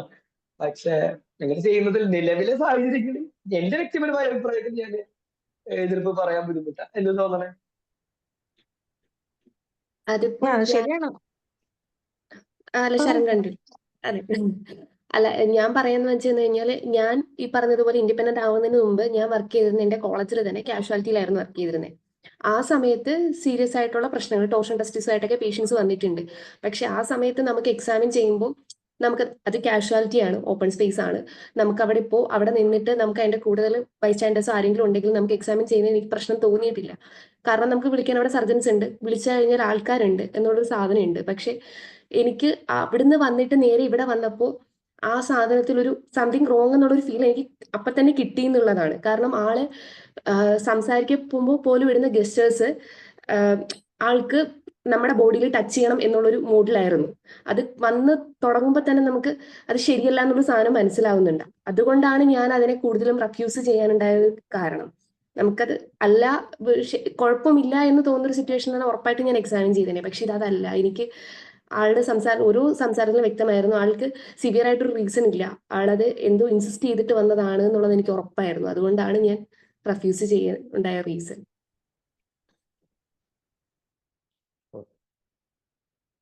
അടുത്ത ചോദ്യത്തിലേക്ക് പോകാം. Is there any patriarchal or matriarchal privilege is currently present in our healthcare practice? If there is something like that, how we can tackle it as an individual level or an association level? So നമ്മുടെ നിലവിലത്തെ ആരോഗ്യ ചികിത്സാ സംവിധാനങ്ങളിൽ ഒരു സ്ത്രീ doctor ആയതുകൊണ്ടോ അല്ലെങ്കിൽ പുരുഷ doctor ആയതുകൊണ്ടോ പ്രത്യേകിച്ച് ഉണ്ടാകുന്ന പ്രിവിലേജുകൾ ഉണ്ടോ, ഉണ്ടെങ്കിൽ എന്തൊക്കെയാണ്, ഇനി ഉണ്ടെങ്കിൽ നമുക്ക് അതെങ്ങനെ ഒരു ഇൻഡിവിജ്വൽ ലെവലിലും അതുപോലെ നമ്മളൊരു അസോസിയേഷൻ ആണല്ലോ, GPS അസോസിയേഷൻ, ഈ ഒരു അസോസിയേഷൻ ലെവലിൽ നമുക്ക് എന്തൊക്കെ ചെയ്യാൻ പറ്റും എന്നുള്ളതാണ് കൊടുക്കുന്നത്. ഗൗരി പറയുന്നത് സംസാരിക്കാം. എഡ്വിൻ സ്റ്റാർട്ട് ചെയ്യുള്ളൂ, ഞാൻ കണ്ടിന്യൂ. ഇതില് പ്രിവിലേജുകൾ നമുക്ക് ഉണ്ടാവും, അതൊരു യാഥാർത്ഥ്യമാണ്. ഒരു പാട്രിയാർക്കൽ സൊസൈറ്റിയിലെയും മെയിൽ പ്രിവിലേജുകൾ എന്ന് അവകാശപ്പെടുന്ന കുറച്ച് പ്രിവിലേജുകൾ എപ്പോഴും മെയിൽസിന് അത് ഓട്ടോമാറ്റിക്കായിട്ട് ഡിഫോൾട്ടായിട്ട് വരും. പിന്നെ പ്രിവിലേജുകൾ അനുഭവിക്കുന്ന ആൾക്കാരുടെ പ്രത്യേകത എന്താണെന്ന് വെച്ചാൽ നമുക്ക് തിരിച്ചറിയാൻ പറ്റില്ല എന്നുള്ളത്. ഒരിക്കലും നമ്മുടെ പ്രിവിലേജുകൾ ഒരിക്കലും നമുക്ക് തിരിച്ചറിയാൻ പറ്റില്ല. മറ്റൊരാൾക്ക് കിട്ടുന്ന പ്രിവിലേജുകൾ വേഗം നമ്മുടെ ശ്രദ്ധയിൽപ്പെടും. അത് ആൾക്കാർക്ക് കിട്ടുന്നുണ്ട്. ആള് ഇപ്പൊ എന്താ പറയാ, അയാള് മെയിൽ ആയതുകൊണ്ടാണ് ആൾക്ക് ഡോക്ടർ എന്ന് വിളിക്കുന്നത്. ഫീമെയിൽസ് ആകുമ്പോൾ പലപ്പോഴും സിസ്റ്റേഴ്സിനാണ് വിളിക്കുന്നത്. ഇത് അങ്ങനെ ഒരു മെയിലിലൂടെ വെച്ചാൽ ആ തെറ്റി വിളിച്ചതല്ലേ. ഇപ്പൊ ഇന്നലെ ഞാന് എന്റെ ഫ്രണ്ട് ആസാമിലെ വർക്ക് ചെയ്യുന്നത്. അപ്പം കക്ഷിയായിട്ട് ചുമ്മാ പീഡിയാട്രീഷ്യൻ ആണ്. അപ്പൊ അവിടെ വർക്ക് ചെയ്യുന്നത്. അപ്പൊ കൂടെ തന്നെ പീഡിയാട്രിക് PG ഉണ്ട്. അപ്പൊ ബൈസ്റ്റാൻഡർ ഈ പറഞ്ഞ പോലെ യൂഷ്വൽ നമ്മുടെ ടിപ്പിക്കൽ ഫീമെയിൽസിനെ സിസ്റ്ററിനെ വന്ന് വിളിക്കണ പരിപാടി. സോറി, അപ്പൊ സിസ്റ്ററിനെ വന്ന് വിളിച്ചു. അപ്പം അന്ന് സ്ക്രബ്സ് ആണ് ഇട്ടുണ്ടായിരുന്നത്. അപ്പൊ സ്ക്രബ്സ് ഇട്ട കാരണം കൊണ്ട് അത് സർജറി PG ആണ്. അപ്പൊ സ്ക്രബ്സ് ഇട്ട കാരണം കൊണ്ട് സിസ്റ്റർ എന്ന് വന്ന് വിളിച്ചു. അപ്പൊ എന്ത് ചെയ്തു, പിറ്റെന്നും കക്ഷീന്റെ റൗണ്ട്സ് എടുക്കാൻ പോകുന്നുണ്ട്. അപ്പൊ പുള്ളിക്കാരി പിറ്റേ ദിവസം ഈ സിസ്റ്ററിന് വിളിക്കാൻ നിൽക്കണം കളർ ഡ്രസ് ഇട്ടിട്ട് കഴുത്തിൽ സ്റ്റെതസ്കോപ്പ് ഇട്ടിട്ട് ചെന്നു. അപ്പൊ തൊട്ട് നിൽക്കണ സിസ്റ്ററോട് പറയണ മറ്റേ കളർ ഡ്രസ് ഇട്ട സിസ്റ്ററില്ലേ, ആ സിസ്റ്ററോട് പറഞ്ഞിട്ടുണ്ട്. അപ്പൊ യൂണിഫോം ഇട്ട സിസ്റ്റർ കളർ സിസ്റ്ററായി. അപ്പൊ ഇത് ചെറിയ സാധനമാണ്, വളരെ ചെറിയ സാധനമായിട്ട് നമുക്ക് എന്ന് തോന്നുമെങ്കിലും ഇതൊരു പേരല്ല. ഒരു പേര് മാത്രമല്ല, പേരിനൊപ്പം കൂടെ വരുന്ന ഡോക്ടർ എന്നുള്ള പേരിനൊപ്പം വരുന്ന ഒരു റെസ്പെക്റ്റും അതിന്റെ കൂടെ വരുന്ന റെസ്പോൺസിബിലിറ്റിയും അതിനൊപ്പം വരുന്ന നമ്മളൊരു ഇൻവെസ്റ്റിഗേഷൻ എഴുതി കൊടുക്കുമ്പോൾ വരുമ്പോ ആ ട്രീറ്റ്മെന്റ് എടുക്കാനുള്ള വില്ലിങ്നെസ് ഉൾപ്പെടെയുള്ള ഒരു വലിയൊരു സാധനമാണ് ഈ ഒറ്റ ഡോക്ടർ സിസ്റ്റർ ഇടയിലുള്ളത്. അതിന്റെ ഒരു എക്സാമ്പിൾ ആയിട്ട് എടുത്ത് പറഞ്ഞത്. അപ്പൊ എന്താ പറയാ, ഇത്തരം ചെറിയ ചെറിയ പ്രിവിലേജ് ചേഞ്ചസ്. ഇപ്പൊ ഇന്ന് ഞാൻ ഈ GPയുടെ പോസ്റ്റർ ഇട്ടപ്പം ഞാന് മെഡിക്കൽ ഐസിയിൽ വർക്ക് ചെയ്യുന്നത്. അപ്പൊ അവിടുത്തെ കാഷ്വാലിറ്റി MO എന്നോട് ഒന്ന് പറയരുത്, എന്ന് പറയുമ്പോഴേ ഈ ഒരു കാര്യം പറഞ്ഞോളാം, എന്താണ് ഈ പറയണത് നീ പറഞ്ഞു. ഞാന് ഓർത്തോല് ഡിപ്പാർട്ട്മെന്റിലെ ആള് എന്തോ വർഷത്തിനായിട്ട് വർക്ക് ചെയ്യണം. അപ്പം ഓർത്തോ ഡിപ്പാർട്ട്മെന്റില് OT-യിലേക്ക് ഫീമെയിൽസിനെ കയറ്റില്ല, ഓപ്പറേഷൻ തിയേറ്ററിലേക്ക് ഫീമെയിൽസിനെ കയറ്റില്ല. കാരണം കൂടിയുള്ള മെയിൽ ഇന്റേൺ ആയിരിക്കും എപ്പോഴും കൂടെ നിൽക്കുക, വർക്ക് ചെയ്യുക, സർജറിക്ക് കേസിന് അസിസ്റ്റ് ചെയ്യുക. ഓക്കെ, ഫീമെയിലിന് പണി ഡിസ്ചാർജ് സമ്മതി എഴുതുക, ഫയൽ വർക്കുകൾ എഴുതുക, ഇങ്ങനത്തെ വർക്കുകളൊക്കെ ആയിരിക്കും ചെയ്യാം. അപ്പം ആൾക്ക് അതായത് ഒരു ബൈ ഡിഫോൾട്ട് അങ്ങനെയാണ്. എന്തായാലും മെയിൽസ് മാത്രമേ ഓർത്തെടുക്കാൻ പോകുന്നുള്ളൂ. പിന്നെ എന്തിനാണ് ഒരു ഫീമെയിലിനെ വെറുതെ ഓർത്തിരിക്കില്ല, ആ നേരം കൊണ്ട് 10 ഫയൽ വർക്ക് ചെയ്ത് കിട്ടും. നേരെ തിരിച്ചും ഗൈനക്കോളജി ഡിപ്പാർട്ട്മെന്റുകളിലേക്ക് വന്നു കഴിഞ്ഞാല് ഞാന് ഗൈനക്കിലുള്ള സമയത്ത് ഒരു പണിയില്ലേ, ചില്ല് പരിപാടിയാ. നമ്മൾ പോസ്റ്റിങ്ങിന് വന്നില്ലേ, ഡിപ്പാർട്ട്മെന്റിൽ കയറിയില്ലേ. ഇപ്പൊ എന്റെ തന്നെ ബാച്ച്മേറ്റ് മെയിലായിരുന്നു, ആള് ഗൈനക്ക് ആറമ്പമായിട്ട് വർക്ക് ചെയ്തത്. ഉദം പരിപാടികൾ ആരും അന്വേഷിക്കാൻ പോകുന്നില്ല. അവിടെ കയറിയോ വന്നോ ചെയ്തോ കാരണം ഇവരെ അൾട്ടിമേറ്റ്ലി എന്താ ഗൈനക്കോളജിസ്റ്റ് ആവാൻ പോകുന്ന ആൾക്കാരല്ല എന്നുള്ള ഒരു ഡിഫോൾട്ട് സാധനം ഉണ്ടല്ലോ. ഇത്തരം ഡിഫോൾട്ടുകള് സർജിക്കൽ ബ്രാഞ്ചുകൾ അതിന് കുറെ കൂടെ മെയിൽസ്. അപ്പൊ സർജിക്കൽ ബ്രാഞ്ചുകളിലേക്ക് എത്തുമ്പോൾ മെയിൽസിനൊക്കെ എനിക്ക് യാതൊരു താല്പര്യമില്ല സർജിക്കൽ ബ്രാഞ്ചുകൾ എടുക്കാൻ, എങ്കിലും അല്ലെങ്കിൽ ഓർത്തോപെഡിക്സിനും എടുക്കാൻ എനിക്ക് യാതൊരു താല്പര്യമില്ല എന്നാണെങ്കിലും ഭയങ്കരമായിട്ട് മെയിൽസിനെ സ്ക്രൂട്ടിനൈസ് ചെയ്യും. എസ്പെഷ്യലി ഓർത്തോയിലൊക്കെ സ്ക്രൂട്ടിനൈസ് ചെയ്യപ്പെടും. ആ ഓർത്തോയിലെ എല്ലാ പ്രൊസീജിയേഴ്സും കൃത്യമായിട്ട് മെയിൽസിനെ പഠിപ്പിക്കാനായിട്ടുള്ള ഒരു കമ്പൽഷൻ ഉണ്ടാവും. എന്നാൽ ഗൈനക്കിലേക്ക് വരുമ്പോൾ ആ ഒരു കമ്പൽഷനോ കാര്യങ്ങളൊന്നും മെയിൽസ് ഫേസ് ചെയ്യുന്നത്. നേരെ തിരിച്ച് ഫീമെയിൽസിനെ സംബന്ധിച്ച് ഗൈനക്കിൽ ഈറ്റ് എവറിത്തിങ് അറിയാതെ ഒരു ഫീമെയിലിനെ മെഡിക്കൽ കോളേജിൽ പാസ്സാക്കുക എന്നുള്ളത് പോലും നിങ്ങളെ അത് അങ്ങനെയൊക്കെ നടക്കുമോ? ഫീമെയിൽസ് ഫൈബ്രോ എന്ന് പറയുമ്പോൾ പറഞ്ഞു, എന്നാൽ ഫീമെയിൽസിനെ സംബന്ധിച്ച് ഫൈബ്രോന്റെ എല്ലാ കോറിങ്ങും സർജിക്കൽ മാനേജ്മെന്റും പറഞ്ഞാൽ പോലും അത് പറഞ്ഞു തെറ്റിപ്പോയി എന്നുള്ള രീതിയിൽ എന്റെ തന്നെ ബാച്ച്മേറ്റ്, എന്റെ തന്നെ കോളേജിൽ ഉൾപ്പെടെ ഞാൻ വളരെ എവിഡന്റ് ആയിട്ട് ഒബ്സർവ് ചെയ്തിട്ടുള്ള ഒരു സാധനമാണത്. അപ്പൊ ഈ മെഡിക്കൽ ട്രെയിനിങ് മുതൽ തന്നെ ഈ ഒരു ഡിഫറൻസ് വരുന്നുണ്ട്. നമ്മൾ ഇന്ന ഗ്രൂപ്പ് ഇന്നതാണ്, ഇന്ന ഗ്രൂപ്പ് ഇന്നതാണ് എന്നുള്ള രീതിയിലുള്ള ഒരു പ്രജുഡിസും ആ രീതിയിലുള്ള ബയാസും. ഈ ബയാസിന് മെഡിക്കൽ പ്രാക്ടീസിൽ ത്രൂ ഔട്ട് കാണും. നമുക്ക് നമ്മുടേതായിട്ടുള്ള പ്രിവിലേജ്. ഇപ്പൊ ഗൗരി അവസാനം പറഞ്ഞ പോലെ ഒരു ബ്ലഡ് ഇൻവെസ്റ്റിഗേഷൻ പെണ്ണ് ഡോക്ടർ എഴുതി തന്നിട്ടുള്ളതാണ്. അത് മറ്റേ രാവിലെ മെയിൻ ഡോക്ടറോട് ചോദിച്ചാൽ ബ്ലഡ് ടെസ്റ്റ് ചെയ്താൽ മതി, അത് കാശ് കളയാൻ നിൽക്കണ്ട എന്നുള്ള ഒരു ബേസിക് സാധനം അതവിടെ കിട്ടും. ഇന്നൊരു സാധനത്തിന്റെ പ്രത്യേകത അല്ല. ഇത് നേരെ തിരിച്ചും മെയിൽ ജെൻഡറുള്ള വ്യക്തികൾ ഇത് ഇതേ രീതിയിലുള്ള വേറെ രീതിയിലായിരിക്കും. ഇപ്പൊ ഞാൻ പറഞ്ഞ പോലെ ഓർത്തോന്റെ കേസ് പറഞ്ഞ പോലെയുള്ള വേറെ രീതിയിലുള്ള ഡിസ്ക്രിമിനേഷൻസ് കാര്യങ്ങളൊക്കെ ആയിരിക്കും എപ്പോഴും ചെയ്യുന്നുണ്ടാവും. അത് ഡിഫോൾട്ട് ആയിട്ടുള്ള ജെൻഡറിങ്ങുമായി ബന്ധപ്പെട്ടിട്ട് ഒരു ഡിസ്ക്രിമിനേഷൻസ് അവിടെ ഉണ്ട്. അതവിടെ ഉണ്ട്. നമ്മളത് റെക്കഗ്നൈസ് ചെയ്യാനായിട്ട് നമ്മൾ നമ്മുടെ ഭയത്തിലൊന്ന് മാറ്റി വെക്കണം. നമ്മുടെ കണ്ണടന്നൂരി വെച്ച് ഒന്ന് നോക്കുമ്പോഴാവും നമുക്കത് റിയലൈസ് ചെയ്യാൻ പറ്റുക. പിന്നെ മറ്റൊരാൾ അതാണ് എനിക്ക് കുറച്ചും കൂടെ റെലവന്റ് ആയിട്ട് തോന്നുന്ന കാര്യം. നമുക്ക് നമ്മുടേതായിട്ടുള്ള പ്രിവിലേജുകൾ തിരിച്ചറിയാനായിട്ട് ചിലപ്പോൾ പറ്റിക്കൊള്ളുന്നില്ലെങ്കിലും വേറെ ആൾ പറയുന്നത് നിങ്ങൾക്ക് ഇങ്ങനെ ഒരു പ്രിവിലേജ് ഇവിടെ നിങ്ങൾക്ക് ഇങ്ങനെ ഒരു റിലീജിയന്റേതായിട്ടുള്ള പ്രിവിലേജ് ഉണ്ട്, അല്ലെങ്കിൽ കാസ്റ്റിന്റേതായിട്ടുള്ള ഒരു പ്രിവിലേജ് ഉണ്ട്, അല്ലെങ്കിൽ ജെൻഡറിന്റേതായിട്ടുള്ള ഒരു പ്രിവിലേജ് നിങ്ങൾക്ക് ഉണ്ടെന്ന് പറയുമ്പോൾ എനിക്ക് അങ്ങനെയൊന്നും ഇല്ല എന്ന് പറയാതെ നേരെ അത് തള്ളിക്കളയാതെ അത് ആ പറഞ്ഞതിൽ എന്തായിരിക്കാം എന്ന് ഏറ്റവും കുറഞ്ഞ ദിവസം കൺസിഡർ ചെയ്യുക. എന്താണ് അവർ പറഞ്ഞുകൊണ്ടിരിക്കുന്നതെന്ന് ശ്രദ്ധിക്കാനുള്ള ഒരു മാനസികതയും കൂടെ കാണിച്ചാൽ അത് ഇറ്റ്സെൽഫ് നമ്മുടെ ക്ലിനിക്കൽ പ്രാക്ടീസിനെ ബെനിഫിറ്റ് ചെയ്യാം എന്ന് തന്നെ എനിക്ക് തോന്നണം. ഗൗരി അത് തന്നെയാണ് ഞാനും പറയാൻ ഉദ്ദേശിക്കുന്നത്. അതായത് ഇത് കുറച്ചും കൂടെ ഒരു സോഷ്യലിയും അതുപോലെ പേഴ്സണലിയും വരുന്ന കാര്യങ്ങളാണ്. ഇപ്പൊ ചേഞ്ച് തുടങ്ങുമ്പോൾ നമ്മളിൽ നിന്ന് തന്നെ ചേഞ്ചസ് ഫസ്റ്റ് സ്റ്റാർട്ട് ചെയ്യണം. നമ്മളിപ്പോ ഈ പറഞ്ഞതുപോലെ ഈ ജെൻഡർ പ്രിവിലേജസും അതുപോലെ ജെൻഡറായിട്ട് അവിടെ അസ്യൂം ചെയ്ത് ഇവിടെ വരുന്ന പ്രശ്നങ്ങൾ എന്തൊക്കെയാണെന്ന് നമ്മൾ മനസ്സിലാക്കിക്കൊണ്ട് തന്നെ ഇപ്പോ ഈ പറഞ്ഞ ഗൈനക്കിലെ കാര്യം ഞങ്ങളും കുറെ ഫേസ് ചെയ്തിട്ടുണ്ടായിരുന്നതാണ്. ഞങ്ങളും കുറച്ചുപേര് ഉണ്ടാവുമ്പോൾ നമ്മളിപ്പോ ഒരു പേര് എല്ലാവരും എനിക്ക് തോന്നുന്നു ഓഫ് കോഴ്സ് എല്ലാവരും ഫേസ് ചെയ്തിട്ടുള്ള സമയം ആയിരിക്കും. ഹൗസ് സർജറി ചെയ്യുന്ന സമയത്ത് മെയിൽസ് ആണ് കൂടുതൽ നമ്മുടെ ഗ്രൂപ്പിൽ നിന്നുണ്ടെങ്കിൽ അവിടെ ഉണ്ടാകുന്ന ഫീമെയിൽസ് മൊത്തം പാടുപെടും. കാരണം അവർ മാത്രമായിരിക്കും മെയിൻലി ഡ്യൂട്ടി എടുക്കേണ്ടി വരിക. പക്ഷെ ആ സമയത്ത് അത് ഇപ്പോ അതങ്ങനെയല്ല, നമുക്ക് ഇത് നമ്മുടെയും കൂടെ ഡ്യൂട്ടിയാണ്, ഇതിങ്ങനെയാണ്, അവിടെ വരേണ്ട കുറെ കാര്യങ്ങൾ നമ്മളും കൂടി കൺസിഡർ ചെയ്ത് അതിനകത്ത് നിൽക്കുക എന്നുള്ളതാണ് മെയിനായിട്ട് അതിനകത്ത് വരുന്ന ഫാക്ടർ എന്നാണ് എനിക്ക് തോന്നുന്നത്. പിന്നെ കുറച്ച് സാധനങ്ങളുണ്ട്. പിന്നെ നമ്മൾ കുറച്ചും കൂടി ക്ലിയർ ആയിട്ട് എത്രയെന്ന് പറഞ്ഞു കഴിഞ്ഞാലും ആൾക്കാരുടെ മുന്നിൽ ഒരു സാധനം ഉണ്ട്. ഇപ്പൊ എത്രയെന്ന് പറഞ്ഞു കഴിഞ്ഞാൽ നമ്മൾ മരുന്ന് എഴുതി കൊടുത്താലും നമ്മളെ വിളിക്കുക സിസ്റ്റർ എന്ന് തന്നെയായിരിക്കും. നമുക്കൊന്നും ചെയ്യാൻ പറ്റില്ല. നമുക്ക് പറയാം, അവരോട് പറയാം, സംസാരിക്കാന്നേ ഉള്ളൂ. ചിലപ്പോൾ സംസാരിക്കാനുള്ള എനർജി ഇല്ലെങ്കിൽ നമ്മളതവിടെ വിടും. അത്രേ ഉള്ളൂ. അത് നമ്മൾ ഫസ്റ്റ് നമ്മളിൽ നിന്ന് തുടങ്ങണം കാര്യങ്ങൾ പറയുക. നമ്മൾ ഓപ്പോസിറ്റ് ജെൻഡർ പറയുന്ന കാര്യങ്ങൾ എന്താണ്, അവർ പറയുന്ന കാര്യങ്ങൾ എന്താണെന്ന് നമ്മൾ മനസ്സിലാക്കുക എന്നുള്ളതേ ഉള്ളൂ.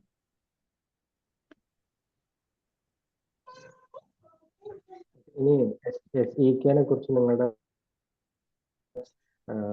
ഇപ്പൊ ലാസ്റ്റ് പറഞ്ഞ കാര്യമുണ്ടല്ലോ ortho gynaec, at least government medical college ഞാൻ പഠിച്ചെടുത്തെങ്കിലും അങ്ങനത്തെ ഡിസ്ക്രിമിനേഷൻ ഇല്ല. ഓക്കെ. അത് ഗവൺമെന്റ് കോളേജിലേക്ക് സിറ്റുവേഷൻ വേറെ ആയിരിക്കും. ഞാൻ ഞാൻ എന്നോട് ഇത് ഇവിടെ പറയണം, ഇത് ഈ കാര്യം കൂടെ പറഞ്ഞോളൂ എന്ന് പറഞ്ഞ കക്ഷി ഗവൺമെന്റ് കോളേജ് പഠിച്ചിട്ട് എനിക്കറിയത്തില്ല. ഞാൻ പഠിച്ചെടുത്ത് എന്തായാലും ഒറ്റ ഓർത്തോട്ടിയില് കക്ഷിനെ കേട്ടിട്ടില്ല. ഞങ്ങളുടെ കോളേജിലൊക്കെ നേരെ തിരിച്ചാണ്. ആരാണ് ഇനിഷ്യേറ്റീവ് എടുക്കുന്നത്, താല്പര്യമുള്ളവർക്ക് കയറാം എന്നാണ് എല്ലാ ഡിപ്പാർട്ട്മെന്റിലും. സർജറി ആണെങ്കിലും ഓർത്തോ ആണെങ്കിലും ഗൈനക് ആണെങ്കിലും അങ്ങനെ തന്നെയാണ്. ഞാൻ പഠിച്ച ആലപ്പുഴയിലാണ്. അറ്റ്ലീസ്റ്റ് എനിക്ക് അറിയാവുന്ന ഒരു സ്ഥലത്ത് അങ്ങനെയാണ്. ട്രിവാൻഡ്രത്തും എല്ലാം അങ്ങനെ തന്നെയാണെന്നാണ് ഞാൻ മനസ്സിലാക്കുന്നത്. അല്ല, അതാ പറഞ്ഞത്, അവിടെ ഉള്ള ഡോക്ടേഴ്സിന്റെ ഒരു രീതിയും കൂടെ അനുസരിച്ചിരിക്കും. പക്ഷെ ഇപ്പൊ ഞാൻ പറഞ്ഞില്ലേ, ഞാൻ ഓർത്തോത്തിൽ ഒരുപാട് കയറിയിട്ടുണ്ട്. കാരണം എന്ന് വെച്ച് കഴിഞ്ഞാൽ ഗവൺമെന്റ് മെഡിക്കൽ കോളേജിൽ ഇങ്ങനെ പണി എടുപ്പിക്കാതെ കുറച്ചു പേർക്ക് മാത്രം പണി എടുത്തു പോകാവുന്ന തിരക്കും കാര്യങ്ങളും അല്ല. ചിലപ്പോൾ അതായിരിക്കാം, എനിക്കറിയത്തില്ല.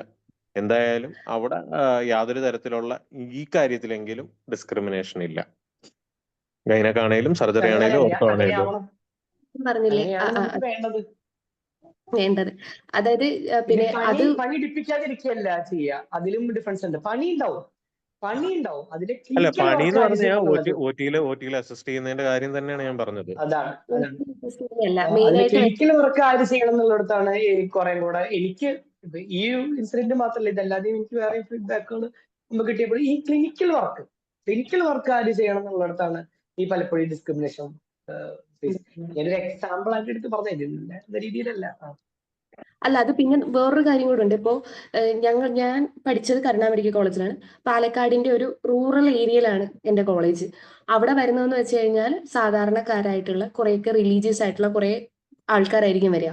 അപ്പൊ അങ്ങനെ വരുന്ന ആൾക്കാർക്ക് കുറച്ചും കൂടെ പ്രിഫറൻസസും അങ്ങനെ തന്നെയാണ്. അത് നമുക്ക് ഇപ്പോ അവർക്ക് ആലപ്പുഴ മെഡിക്കൽ കോളേജ് സെറ്റിംഗ് എന്ന് പറയുന്നതും വെരി റൂറൽ ആയിട്ടുള്ള ആളുകള് അത്ര എഡ്യൂക്കേറ്റഡ് അല്ലാത്ത ഫോക്സ് ആണ് അവിടെയും കൂടുതൽ വരുന്നത്. പ്രൈവറ്റിൽ നമുക്ക് ഡിമാൻഡ് ചെയ്യാം, അവിടെയാണ് പ്രൈവറ്റിന്റെ ഒരു ഡിഫറൻസ് വരിക. മേ ബി അതായിരിക്കും. ഗവൺമെന്റ് നിങ്ങൾക്ക് ഇത് ഞങ്ങളുടെ ഈ സർവീസ് തരുള്ളൂ, വേണമെങ്കിൽ റിസീവ് ചെയ്തു അല്ലെങ്കിൽ പ്രൈവറ്റിൽ പൊക്കോ എന്ന് പറയാം. പ്രൈവറ്റിൽ അങ്ങനെയല്ല, പ്രൈവറ്റിൽ നമുക്ക് ഡിമാൻഡ് അല്ല, ഞാൻ പറഞ്ഞത് ഇവിടെ അങ്ങനത്തെ പ്രശ്നം അങ്ങനെ നോക്കുകയാണെന്നുണ്ടെങ്കിൽ ഇവിടെയും അങ്ങനത്തെ കാര്യങ്ങൾ ഉണ്ട് എന്ന് പറഞ്ഞത്.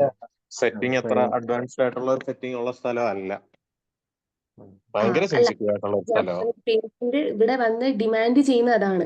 ഇപ്പൊ നമ്മൾ നിൽക്കുമ്പോൾ തന്നെ പേഷ്യന്റ് ഒരിക്കലും CTG എടുക്കാൻ അവിടെ ചെന്ന് നിന്ന് കഴിഞ്ഞാൽ മെയിൽസ് അവിടെ നിൽക്കാൻ അവർ സമ്മതിക്കില്ല. അവരുടെ ബൈസ്റ്റാൻഡേഴ്സ് പ്രശ്നം ഉണ്ടാക്കും. അവർ മെയിൽസ് അവിടെ നിന്ന് നിൽക്കാൻ പറ്റില്ല എന്ന് തന്നെ പറയും.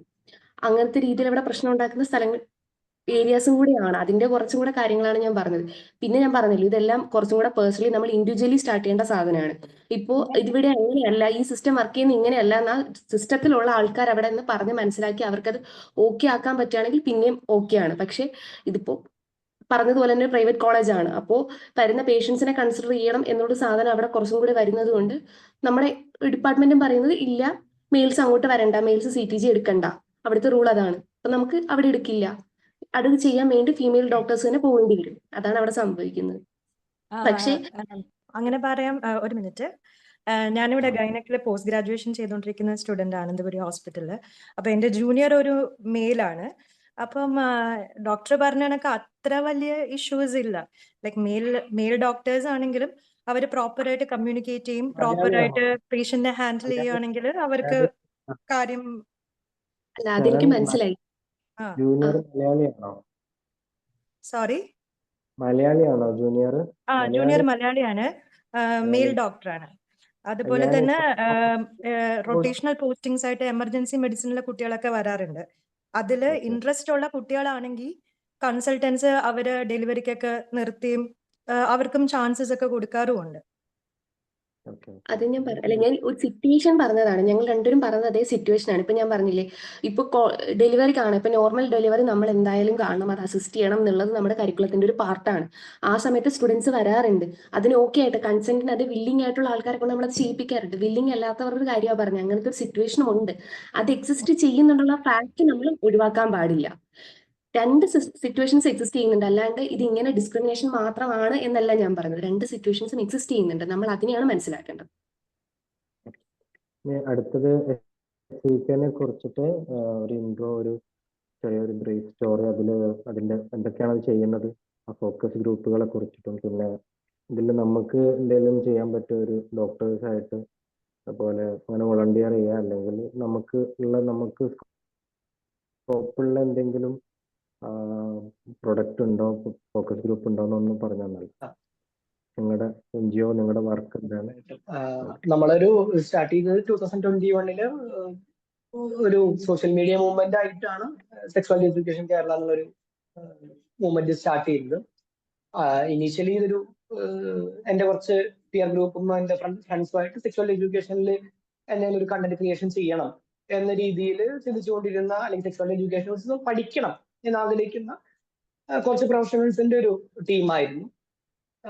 പല രീതിയിലുള്ള ഡോക്ടേഴ്സ് ഉണ്ടായിരുന്നു, സൈക്കോളജിസ്റ്റ് ഉണ്ടായിരുന്നു. അപ്പൊ അങ്ങനത്തെ കുറച്ച് പ്രൊഫഷണൽസിന്റെ ഒരു ചെറിയൊരു ഗ്രൂപ്പായിരുന്നു അത്. പിന്നെ എങ്ങനെയാണ് നമ്മൾ എന്തായാലും അതിനെപ്പറ്റി അന്വേഷിക്കുന്നു, പഠിക്കുന്നു, ഈ കാര്യങ്ങളൊക്കെ സോഷ്യൽ മീഡിയ വഴി പബ്ലിക്കുമായിട്ട് ഒന്ന് കമ്മ്യൂണിക്കേറ്റ് ചെയ്ത് കൂടെ എന്നുള്ളൊരു ചോദ്യം ഉണ്ടാവുകയും അങ്ങനെ ഒരു സെക്സ് എഡ്യൂക്കേഷൻ കേരള നിങ്ങൾക്ക് തന്നെ ഇൻസ്റ്റയിൽ നോക്കി കഴിഞ്ഞാൽ കാണാൻ പറ്റും. അപ്പൊ എസ്പെഷ്യലി ഇൻസ്റ്റ എന്ന് വെച്ച് കഴിഞ്ഞാൽ നമുക്ക് യങ് ഓഡിയൻസിനാണ് അത് എത്തിക്കേണ്ടത്. 13 വയസ്സ് മുതൽ 25 വയസ്സ് വരെയുള്ള ആൾക്കാരെ ഫോക്കസ് ഗ്രൂപ്പായിട്ട് എടുത്തിട്ട് അങ്ങനെ ഇൻസ്റ്റഗ്രാം വഴി സെക്സ്വൽ എഡ്യൂക്കേഷനുമായി ബന്ധപ്പെട്ട കണ്ടന്റുകൾ ക്രിയേറ്റ് ചെയ്യുക, അവരിലേക്ക് എത്തിക്കുക. ഇതൊക്കെയായിരുന്നു ആദ്യ കാലഘട്ടങ്ങളിൽ ചെയ്യലുണ്ടായിരുന്നു. പിന്നീട് അത് യങ്സ്റ്റേഴ്സിന്റെ ഭാഗത്തും ഒരുപാട് ഡോക്ടേഴ്സിന്റെ ഭാഗത്തും സൈക്കോളജിസ്റ്റിന്റെ ഭാഗത്തും അങ്ങനെ പ്രൊഫഷണൽ ഹെൽപ്പ് ലോകത്തെമ്പാടുമുള്ള മലയാളികൾ ഇങ്ങോട്ട് ഓഫർ ചെയ്യാൻ തുടങ്ങി. നമുക്ക് എന്തെങ്കിലും ചെയ്യണം, സെക്സ്വൽ എഡ്യൂക്കേഷൻ മൂവ്മെന്റുകൾ നമുക്കൊന്ന് ഫോക്കസ് ചെയ്ത് കേരളത്തിൽ നടപ്പിലാക്കേണ്ടതുണ്ടെന്നുള്ള തോട്ട് വരികയും അങ്ങനെ ഒരു NGO ആയിട്ട് രജിസ്റ്റർ ചെയ്യുകയും ചെയ്തു. നിലവിൽ ഞങ്ങളുടെ പ്രധാനപ്പെട്ട കോഴ്സുകൾ എന്ന് പറയുന്നത് ഒന്ന് സെക്സ്വൽ എഡ്യൂക്കേറ്റർ ആകാൻ വേണ്ടിയുള്ള ട്രെയിനിങ് പ്രോഗ്രാമാണ്. കഴിഞ്ഞ 3-4 വർഷമായിട്ട് കേരളത്തിൽ അങ്ങോളമുള്ള ഒരുപാട് കോളേജുകളിൽ ഉള്ള ട്രെയിനിങ് പ്രോഗ്രാംസ് നമ്മൾ എടുക്കാൻ തുടങ്ങിയത്. നമുക്ക് ആവശ്യത്തിന് ട്രെയിനേഴ്സിന്റെ ആവശ്യം. അപ്പം ആ ട്രെയിനേഴ്സിനെ ക്രിയേറ്റ് ചെയ്തെടുക്കുക. അപ്പം ഓൺലൈനായിട്ട് നമുക്ക് ചെയ്യാൻ പറ്റുകയാണെങ്കിലോ ലോകത്തെ എല്ലായിടത്തുള്ള മലയാളികൾക്ക് പാർട്ടിസിപ്പേറ്റ് ചെയ്യാൻ പറ്റും എന്നുള്ളൊരു റിയലൈസേഷൻ കാരണം കൊണ്ട് എല്ലാ വർഷവും ഒരു കോഴ്സ് ഓൺലൈൻ ട്രെയിനിങ് കൊടുത്ത് ഒരു 6 മാസം ട്രെയിനിങ് കൊടുത്ത് പിന്നെ ഒരു കണ്ടിന്യൂ ചെയ്യുന്ന രീതിയിൽ കേരളത്തിൽ കുറച്ച് ട്രെയിനിങ്ങും പ്രോഗ്രാംസും ഓഫ്ലൈൻ ക്ലാസ്സുകളും ഒക്കെ കൊടുത്ത് അങ്ങനെ എക്സ്പോസർ കൊടുത്തിട്ട് ഇപ്പൊ ഏകദേശം നമ്മൾ ഒരു 400-500ഓളം ആളുകളെ ആദ്യത്തെ ഞങ്ങളുടെ ബാച്ചിൽ മാത്രം 250ഓളം സെക്സ്വൽ എഡ്യൂക്കേറ്റേഴ്സ് ആയിട്ടുണ്ടായിരുന്നു. ഇപ്പം കഴിഞ്ഞൊരു 4 ബാച്ച് അടുത്ത സെക്സ്വൽ എഡ്യൂക്കേഷന്റെ അടുത്ത ബാച്ച് ഈ 5ാമത്തെ ബാച്ചാണ് ഈ ജനുവരി ഓൺവേർഡ്സ് സ്റ്റാർട്ട് ചെയ്യാൻ പോകുന്നത്. അത്രത്തോളം സെക്സ്വൽ എഡ്യൂക്കേറ്റേഴ്സ് സെക്സ്വൽ എഡ്യൂക്കേഷനെ പറ്റി ധാരണയുള്ള ആളുകൾ നമുക്ക് ട്രെയിൻ ചെയ്യാൻ പറ്റിയിട്ടുണ്ട്. അതൊരു പ്രധാന ഏരിയ. പിന്നെ നമുക്കൊരു പാരന്റിങ് കമ്മ്യൂണിറ്റി ഉണ്ട്. പിന്നെ ഓവർ പാരന്റിങ് ടെക്നിക്സ് ഫോളോ ചെയ്യുന്ന പാരന്റ്സ്, സീരിയസ് ആയിട്ട് പാരന്റിങ്ങിന് കാണുന്ന ആളുകൾ, അവർക്ക് അത് പഠിക്കാനും ഉള്ള ഒരു സജ്ജീകരണം ഇല്ല. പിന്നെ വേറൊരു പ്രശ്നം പ്രോപ്പറായിട്ട് പാരന്റ് ചെയ്യുമ്പോൾ ഇങ്ങനെ തന്നെയാണോ എല്ലാവരും ചെയ്തത് എന്നുള്ള ഒരു ഇഷ്യൂ വരും. കാരണം നമ്മുടെ ചുറ്റുമുള്ള ആളുകൾ പഴയ അതേ പാരന്റിങ് ടെക്നിക്കുകൾ ഫോളോ ചെയ്യുകയും എന്നാൽ കുറച്ച് മാറ്റി എന്തെങ്കിലും ഒരു പാരന്റിങ് ടെക്നിക്കുകൾ ചെയ്യുന്ന ആളുകൾ വലിയ തോതിൽ ഡിസ്ക്രിമിനേറ്റഡ് ആവുകയും ചെയ്യുന്ന ഒരു സിറ്റുവേഷൻ കേരളത്തിലുണ്ട്. അപ്പൊ അങ്ങനെ ലോകത്തെമ്പാടുമുള്ള മലയാളികളെ കുറച്ചുകൂടെ പഠിച്ച് പാരന്റിങ് ചെയ്യുന്ന ആളുകളെ കണക്ട് ചെയ്തിട്ടുള്ള ഒരു പാരന്റിങ് കമ്മ്യൂണിറ്റി ഉണ്ട്, ഒരു പാരന്റിങ് നെറ്റ്വർക്ക് ഉണ്ട്. പിന്നെ റിലേഷൻഷിപ്പ് എഡ്യൂക്കേഷനിലെ ട്രെയിനിങ് പ്രോഗ്രാംസ് നമ്മൾ ചെയ്യുന്നുണ്ട്. പിന്നെ അതുപോലെ തന്നെ കോളേജുകളിലുള്ള സെക്സ്വൽ എഡ്യൂക്കേഷൻ അവയർനെസ് പ്രോഗ്രാംസ് ചെയ്യുന്നുണ്ട്, കോളേജുകളിലും സ്കൂളുകളിലും ഒക്കെ ചെയ്യുന്നുണ്ട്. ഇതൊക്കെയാണ് പ്രധാന പ്രവർത്തനങ്ങളായി ചെയ്യുന്നത്. പിന്നെ സെക്സ്വാലിറ്റി അഫോർമേറ്റീവ് ഹെൽത്ത് കെയർ എങ്ങനെ കൊടുക്കാം എന്നതിൽ നമ്മളൊരു കോഴ്സ് ഡിസൈൻ ചെയ്തുകൊണ്ടിരിക്കുന്നത്. ഇതിന് പുറമെ റിസർച്ച് ആക്ടിവിറ്റീസ് കേരളത്തിലുള്ള യങ്സ്റ്റേഴ്സിന്റെ സെക്ഷൻ നോളജ് ആറ്റിറ്റ്യൂഡ് ബിഹേവിയറിലുള്ള സെർച്ച് ഒരു ഓൺഗോയിങ് ആയിട്ട് നടന്നുകൊണ്ടിരിക്കുന്നുണ്ട്. ഇതാണ് എടുത്തു പറയാനുള്ള കാര്യങ്ങളായിട്ട് പ്രധാനമായിട്ട് ചെയ്തുകൊണ്ടിരിക്കുന്നത്. പിന്നെ ഇങ്ങനത്തുള്ള അവയർനെസ് പ്രോഗ്രാംസ് കാര്യങ്ങൾ സെഷൻസും ഒക്കെയാണ് നമ്മൾ ചെയ്തുകൊണ്ടിരിക്കുന്നത്. പിന്നെ കണ്ടന്റ് ക്രിയേഷൻ വലിയ കുഴപ്പമില്ലാതെ ഇൻസ്റ്റഗ്രാമിലൂടെ നമ്മൾ അവയർനെസ് സ്പ്രെഡ് ചെയ്തുകൊണ്ടിരിക്കും. ഓക്കെ, അപ്പോൾ ഇനി അടുത്ത ക്വസ്റ്റ്യനിലേക്ക് പോകണം. മെയിൽ സൈഡിൽ നിന്നുള്ള ക്വസ്റ്റ്യൻ ആണ്. What are the legal limits on doctor patient relationship and can a doctor's licence be suspended for entering a personal or physical relationship with a patient? അതായത് ഇപ്പോൾ ഒരു ഡോക്ടറും പേഷ്യന്റും തമ്മിലുള്ള ഒരു റിലേഷൻഷിപ്പ് ഒരു പേഴ്സണൽ റിലേഷൻഷിപ്പിലേക്ക് വരും. അത് ഒരു റൊമാൻറ്റിക് റിലേഷൻഷിപ്പ് ആവാം, അല്ലെങ്കിൽ അത് കടന്നൊരു ഫിസിക്കൽ റിലേഷൻഷിപ്പ് ആവാം. അങ്ങനെയാണെങ്കിൽ അതിന് ഡോക്ടറിന്റെ ലൈസൻസുമായി ബന്ധപ്പെട്ട് എന്തെങ്കിലും പ്രശ്നം ഉണ്ടാവുമോ? അല്ലാതെ ഇതിപ്പോ ഒരു പേഷ്യന്റ് ആയതുകൊണ്ട് മാത്രം ഇപ്പൊ ഡോക്ടർക്ക് ഒരു പേഷ്യന്റിനോട് ഇഷ്ടം തോന്നാതിരിക്കേണ്ട ആവശ്യമുണ്ടോ? അതുപോലെ ഇപ്പൊ നമ്മള് ഫോറൻസിക് മെഡിസിനിൽ പഠിച്ചൊരു ഓർമ്മ, ഇൻഫേമസ് കണ്ടക്ട് എന്നുള്ളതിൽ ഒരു 6 AS ഒക്കെ ഉണ്ടല്ലോ. അപ്പൊ അതിലൊന്ന് അഡൽട്ടറി ആയിരുന്നു. അപ്പൊ ഇങ്ങനെ ബന്ധപ്പെടുമ്പോ ഇത് ഡോക്ടർക്ക് അദ്ദേഹത്തിന്റെ ലൈസൻസുമായി ബന്ധപ്പെട്ട് എന്തെങ്കിലും ഇഷ്യൂ വരുമോ? പേഷ്യന്റ് ആയതുകൊണ്ട് മാത്രം ഡോക്ടറോട് ഒരു ഡോക്ടർ പേഷ്യന്റ് ഇന്ററാക്ഷൻ അല്ലാതെ അതിൽ കൂടുതലൊന്നും പറ്റില്ലേ എന്നുള്ളതാണ് ചോദ്യം. ഇതൊരു ലീഗൽ ഇഷ്യൂ കൂടുതലായിട്ടേ അതൊരു എത്തിക്കൽ ഇഷ്യൂ ആണ്. ഇപ്പൊ ലീഗൽ സൈഡിലേക്ക് നോക്കുമ്പോൾ ഉറപ്പായിട്ടും നമുക്കറിയാം അതിൽ ഇഷ്യൂ ആവാൻ പോകുന്നത് ഒന്ന് കൺസെന്റഡ് അല്ലാത്ത സെക്ഷൽ ആക്ടിവിറ്റിയോ സെക്ഷൽ അപ്രോച്ച് ഉണ്ടായി കഴിഞ്ഞാൽ ഉറപ്പായിട്ടും ലീഗൽ ഇഷ്യൂ ആവും, പേഷ്യന്റിന് കംപ്ലൈന്റ് ചെയ്യാം. പക്ഷെ കൺസെന്റഡ് ആണെങ്കിലും മാനിപ്പുലേറ്റഡ് കൺസെന്റ് ആണെങ്കിൽ അതും എസ്പെഷ്യലി ഒരു വ്യക്തി പവർ പൊസിഷനിൽ ഇരിക്കുന്ന ഡോക്ടർ പോലെയുള്ള ഒരു വ്യക്തിയുടെ ഭാഗത്തു നിന്ന് അത്തരമുള്ള സെക്ഷൽ അഡ്വാൻസ്മെന്റ് വരികയാണെങ്കിൽ അതും റേപ്പിന്റെ അണ്ടറിൽ വരുന്ന സാധനമാണ്. പഴയ IPC ആണെങ്കിൽ 375 BNS ആണെങ്കിൽ 8 വെച്ചിട്ട് നമുക്കത് ലീഗലി മൂവ് ചെയ്യാം, റേപ്പിന്റെ അണ്ടറിൽ തന്നെ മൂവ് ചെയ്യാൻ പറ്റുന്ന സാധനങ്ങളാണ്. പക്ഷെ അതല്ലാതെ ഇത് കുറെ കൂടെ എത്തിക്കൽ സൈഡ് ഉണ്ട്. നമ്മുടെ പേഷ്യന്റിന്റെ അടുത്ത് നമ്മളെപ്പോഴും നമ്മൾ പവറിൽ ഹയർ ആയിട്ടുള്ള ഒരു പൊസിഷനിൽ ഇരിക്കുന്ന ആളുകളാണ്. അപ്പൊ അവരുടെ റിലേഷൻഷിപ്പ് ആണെങ്കിലും ശരി, അല്ലാതെയുള്ള സെക്ഷൽ അഡ്വാൻസ്മെന്റ് ആണെങ്കിലും ശരി, അത് ചെയ്യുന്നതിന് അത് വ്യക്തമായി നമുക്ക് ആ വ്യക്തിയെ ഇൻഫ്ലുവൻസ് ചെയ്യാൻ സാധിക്കും എന്നുള്ള ഒരു കാര്യമുണ്ട്. ആ വ്യക്തിയെ പറ്റിയിട്ടുള്ള വളരെ പ്രൈവറ്റ് ആയിട്ടുള്ള നോളജ് നമുക്കുണ്ട്. അപ്പൊ അത് നമുക്ക് നമ്മുടെ റിലേഷൻഷിപ്പിന് വേണ്ടി ലിവറേജ് ചെയ്യാൻ പറ്റും എന്നുള്ള ഒരു ഇഷ്യൂ ഉണ്ട്. അതുകൊണ്ടൊക്കെ തന്നെയാണ് ഞാൻ മനസ്സിലാക്കുന്നത് നാഷണൽ മെഡിക്കൽ കൗൺസിലിന്റെ നിയമങ്ങൾ അനുസരിച്ചാണെങ്കിലും നമ്മുടെ പേഷ്യന്റിനെ ട്രീറ്റ് ചെയ്യുന്നതിന് 1 ഇയറിനുള്ളിലുള്ള അത്തരത്തിലുള്ള റിലേഷൻഷിപ്പ് അഡ്വാൻസ്മെന്റ് ഉണ്ട്. അതാരെങ്കിലും റിപ്പോർട്ട് ചെയ്യുകയാണ് എന്നുണ്ടെങ്കിൽ ഉറപ്പായിട്ടും NMCയുടെ ഭാഗത്തുനിന്ന് NMCA ആയതുകൊണ്ട് NMCയുടെ ഭാഗത്ത് ഇപ്പൊ NMC ആണെങ്കിൽ NMC ഭാഗത്തുനിന്നും എൻക്വയറി ഉണ്ടാവും. അതിന് നമ്മൾ ഗിൽറ്റി ആണെന്ന് പ്രൂവ് ചെയ്യപ്പെടുന്ന സിറ്റുവേഷൻസ് ഉണ്ടാവുകയാണെങ്കിൽ അതിപ്പോ താൽക്കാലികമായി നമ്മുടെ ലൈസൻസ് സസ്പെൻഡ് ചെയ്യുകയാണെങ്കിലും വാർണിംഗ് ആണെങ്കിലും അല്ല സീരിയസ് ആയിട്ടുള്ള ഒരു സെക്ഷൽ ഒഫൻസ് നടന്നിട്ടുണ്ടെന്നാണെങ്കിൽ ലൈസൻസ് സസ്പെൻഡ് ചെയ്യുക പോലെയുള്ള കാര്യങ്ങളിലേക്കും അവർക്ക് ഫോർവേഡ് ചെയ്യാനുള്ള നിയമങ്ങളുണ്ട്. പിന്നെ ഈ നിയമങ്ങൾക്കൊക്കെ അപ്പുറത്തേക്ക് ഇതൊക്കെ റിപ്പോർട്ടിംഗ് പ്രോപ്പറായിട്ട് നടക്കുകയും കൃത്യമായിട്ടുള്ള എവിഡൻസ് കളക്ഷൻ നടക്കുകയും ചെയ്താലൊക്കെയാണ് അത് ഉണ്ടാവുക. പക്ഷെ അതിനൊക്കെ അപ്പുറത്തേക്ക് അത് ഒരു എത്തിക്കൽ ക്വസ്റ്റ്യൻ അല്ലേ? നമ്മൾ ആസ് എ ഡോക്ടേഴ്സ് നമ്മുടെ പേഷ്യന്റിനെ തന്നെ ഒരു റിലേഷൻഷിപ്പിലേക്കോ അല്ലെങ്കിൽ ഒരു സെക്ഷൽ ഫേവറിലേക്കോ മാനിപ്പുലേറ്റ് ചെയ്യാന്ന് പറഞ്ഞു കഴിഞ്ഞാൽ അതിന്റെ കൈ പടിയെടുക്കാൻ സംഭവമല്ലേ? ഈ അതില് ഫോർവേഡ് ചെയ്ത് അങ്ങനെ ചെയ്യുന്ന ഇൻഫ്ലുവൻസ് ഉണ്ട്. അതും കേരളത്തിൽ റിപ്പോർട്ട് ചെയ്യപ്പെട്ടിട്ടുണ്ടെന്ന് എനിക്കറിയാം ഓൾറെഡി. പേഷ്യൻസിനെ ഇത്തരം റിലേഷൻഷിപ്പ് അഡ്വാൻസ്മെന്റുകളിലേക്കും സെക്ഷൽ ഫേവേഴ്സിനും വേണ്ടിയിട്ട് ചില പ്രൈവറ്റ് കാര്യങ്ങൾ പേഷ്യൻസ് ഷെയർ ചെയ്തു എന്നുള്ളത് കൊണ്ട് അത് മൈനസ് ആയിട്ടുള്ള ആൾക്കാരുടെ ഭാഗത്ത് നിന്ന് തന്നെ അവരുടെ വേറെ ഫിസിക്കൽ റിലേഷൻഷിപ്പ് ഞാൻ അറിഞ്ഞു അപ്പൊ ഞാൻ റിപ്പോർട്ട് ചെയ്യും എന്നൊക്കെ പറഞ്ഞ് പോക്സോ കേസ് നമ്മൾ റിപ്പോർട്ട് ചെയ്യേണ്ട കേസ് ആള് തന്നെ പിന്നെ പോക്സോ കേസ് ഇൻവോൾവ് ചെയ്യുന്ന രീതിയിലുള്ള ഇൻസിഡൻസ് ഒക്കെ കേരളത്തിൽ റിപ്പോർട്ട് ചെയ്യപ്പെട്ടിട്ടുണ്ട്. അതെനിക്കറിയാം. പക്ഷെ അത് പിന്നെ ഇപ്പൊ ഈ തൊഴിൽ ചെയ്യണതിൽ എന്ത് കാര്യമാണുള്ളത് എന്നുള്ളതാണ് ചോദ്യം. ഡോക്ടർ ഗൗരിക്ക് എന്തെങ്കിലും? ഇല്ല, എനിക്ക് അതിനകത്ത് ആഡ് ചെയ്യാനില്ല. അത് ആ സെയിം റീസൺ തന്നെയാണ്. അത് കുറച്ചും കൂടി ഒരു എത്തിക്കൽ സൈഡാണ് ആ കാര്യങ്ങൾ വരിക. അപ്പോൾ അതിനെ അങ്ങനെ തന്നെ കൺസിഡർ ചെയ്യാന്നുള്ളതാണ്. ഷാരോൺ, അടുത്ത ക്വസ്റ്റ്യൻ ചോദിക്കാം. Next question. As a doctor parent, how can sex education be well implemented to our kids? അതുപോലെ തന്നെ ജെൻഡർ റിലേറ്റഡ് ഇഷ്യൂസ് എന്തെങ്കിലും നമ്മുടെ കുട്ടികൾ കാണുവാണെങ്കിൽ what are the steps to be taken by the parent?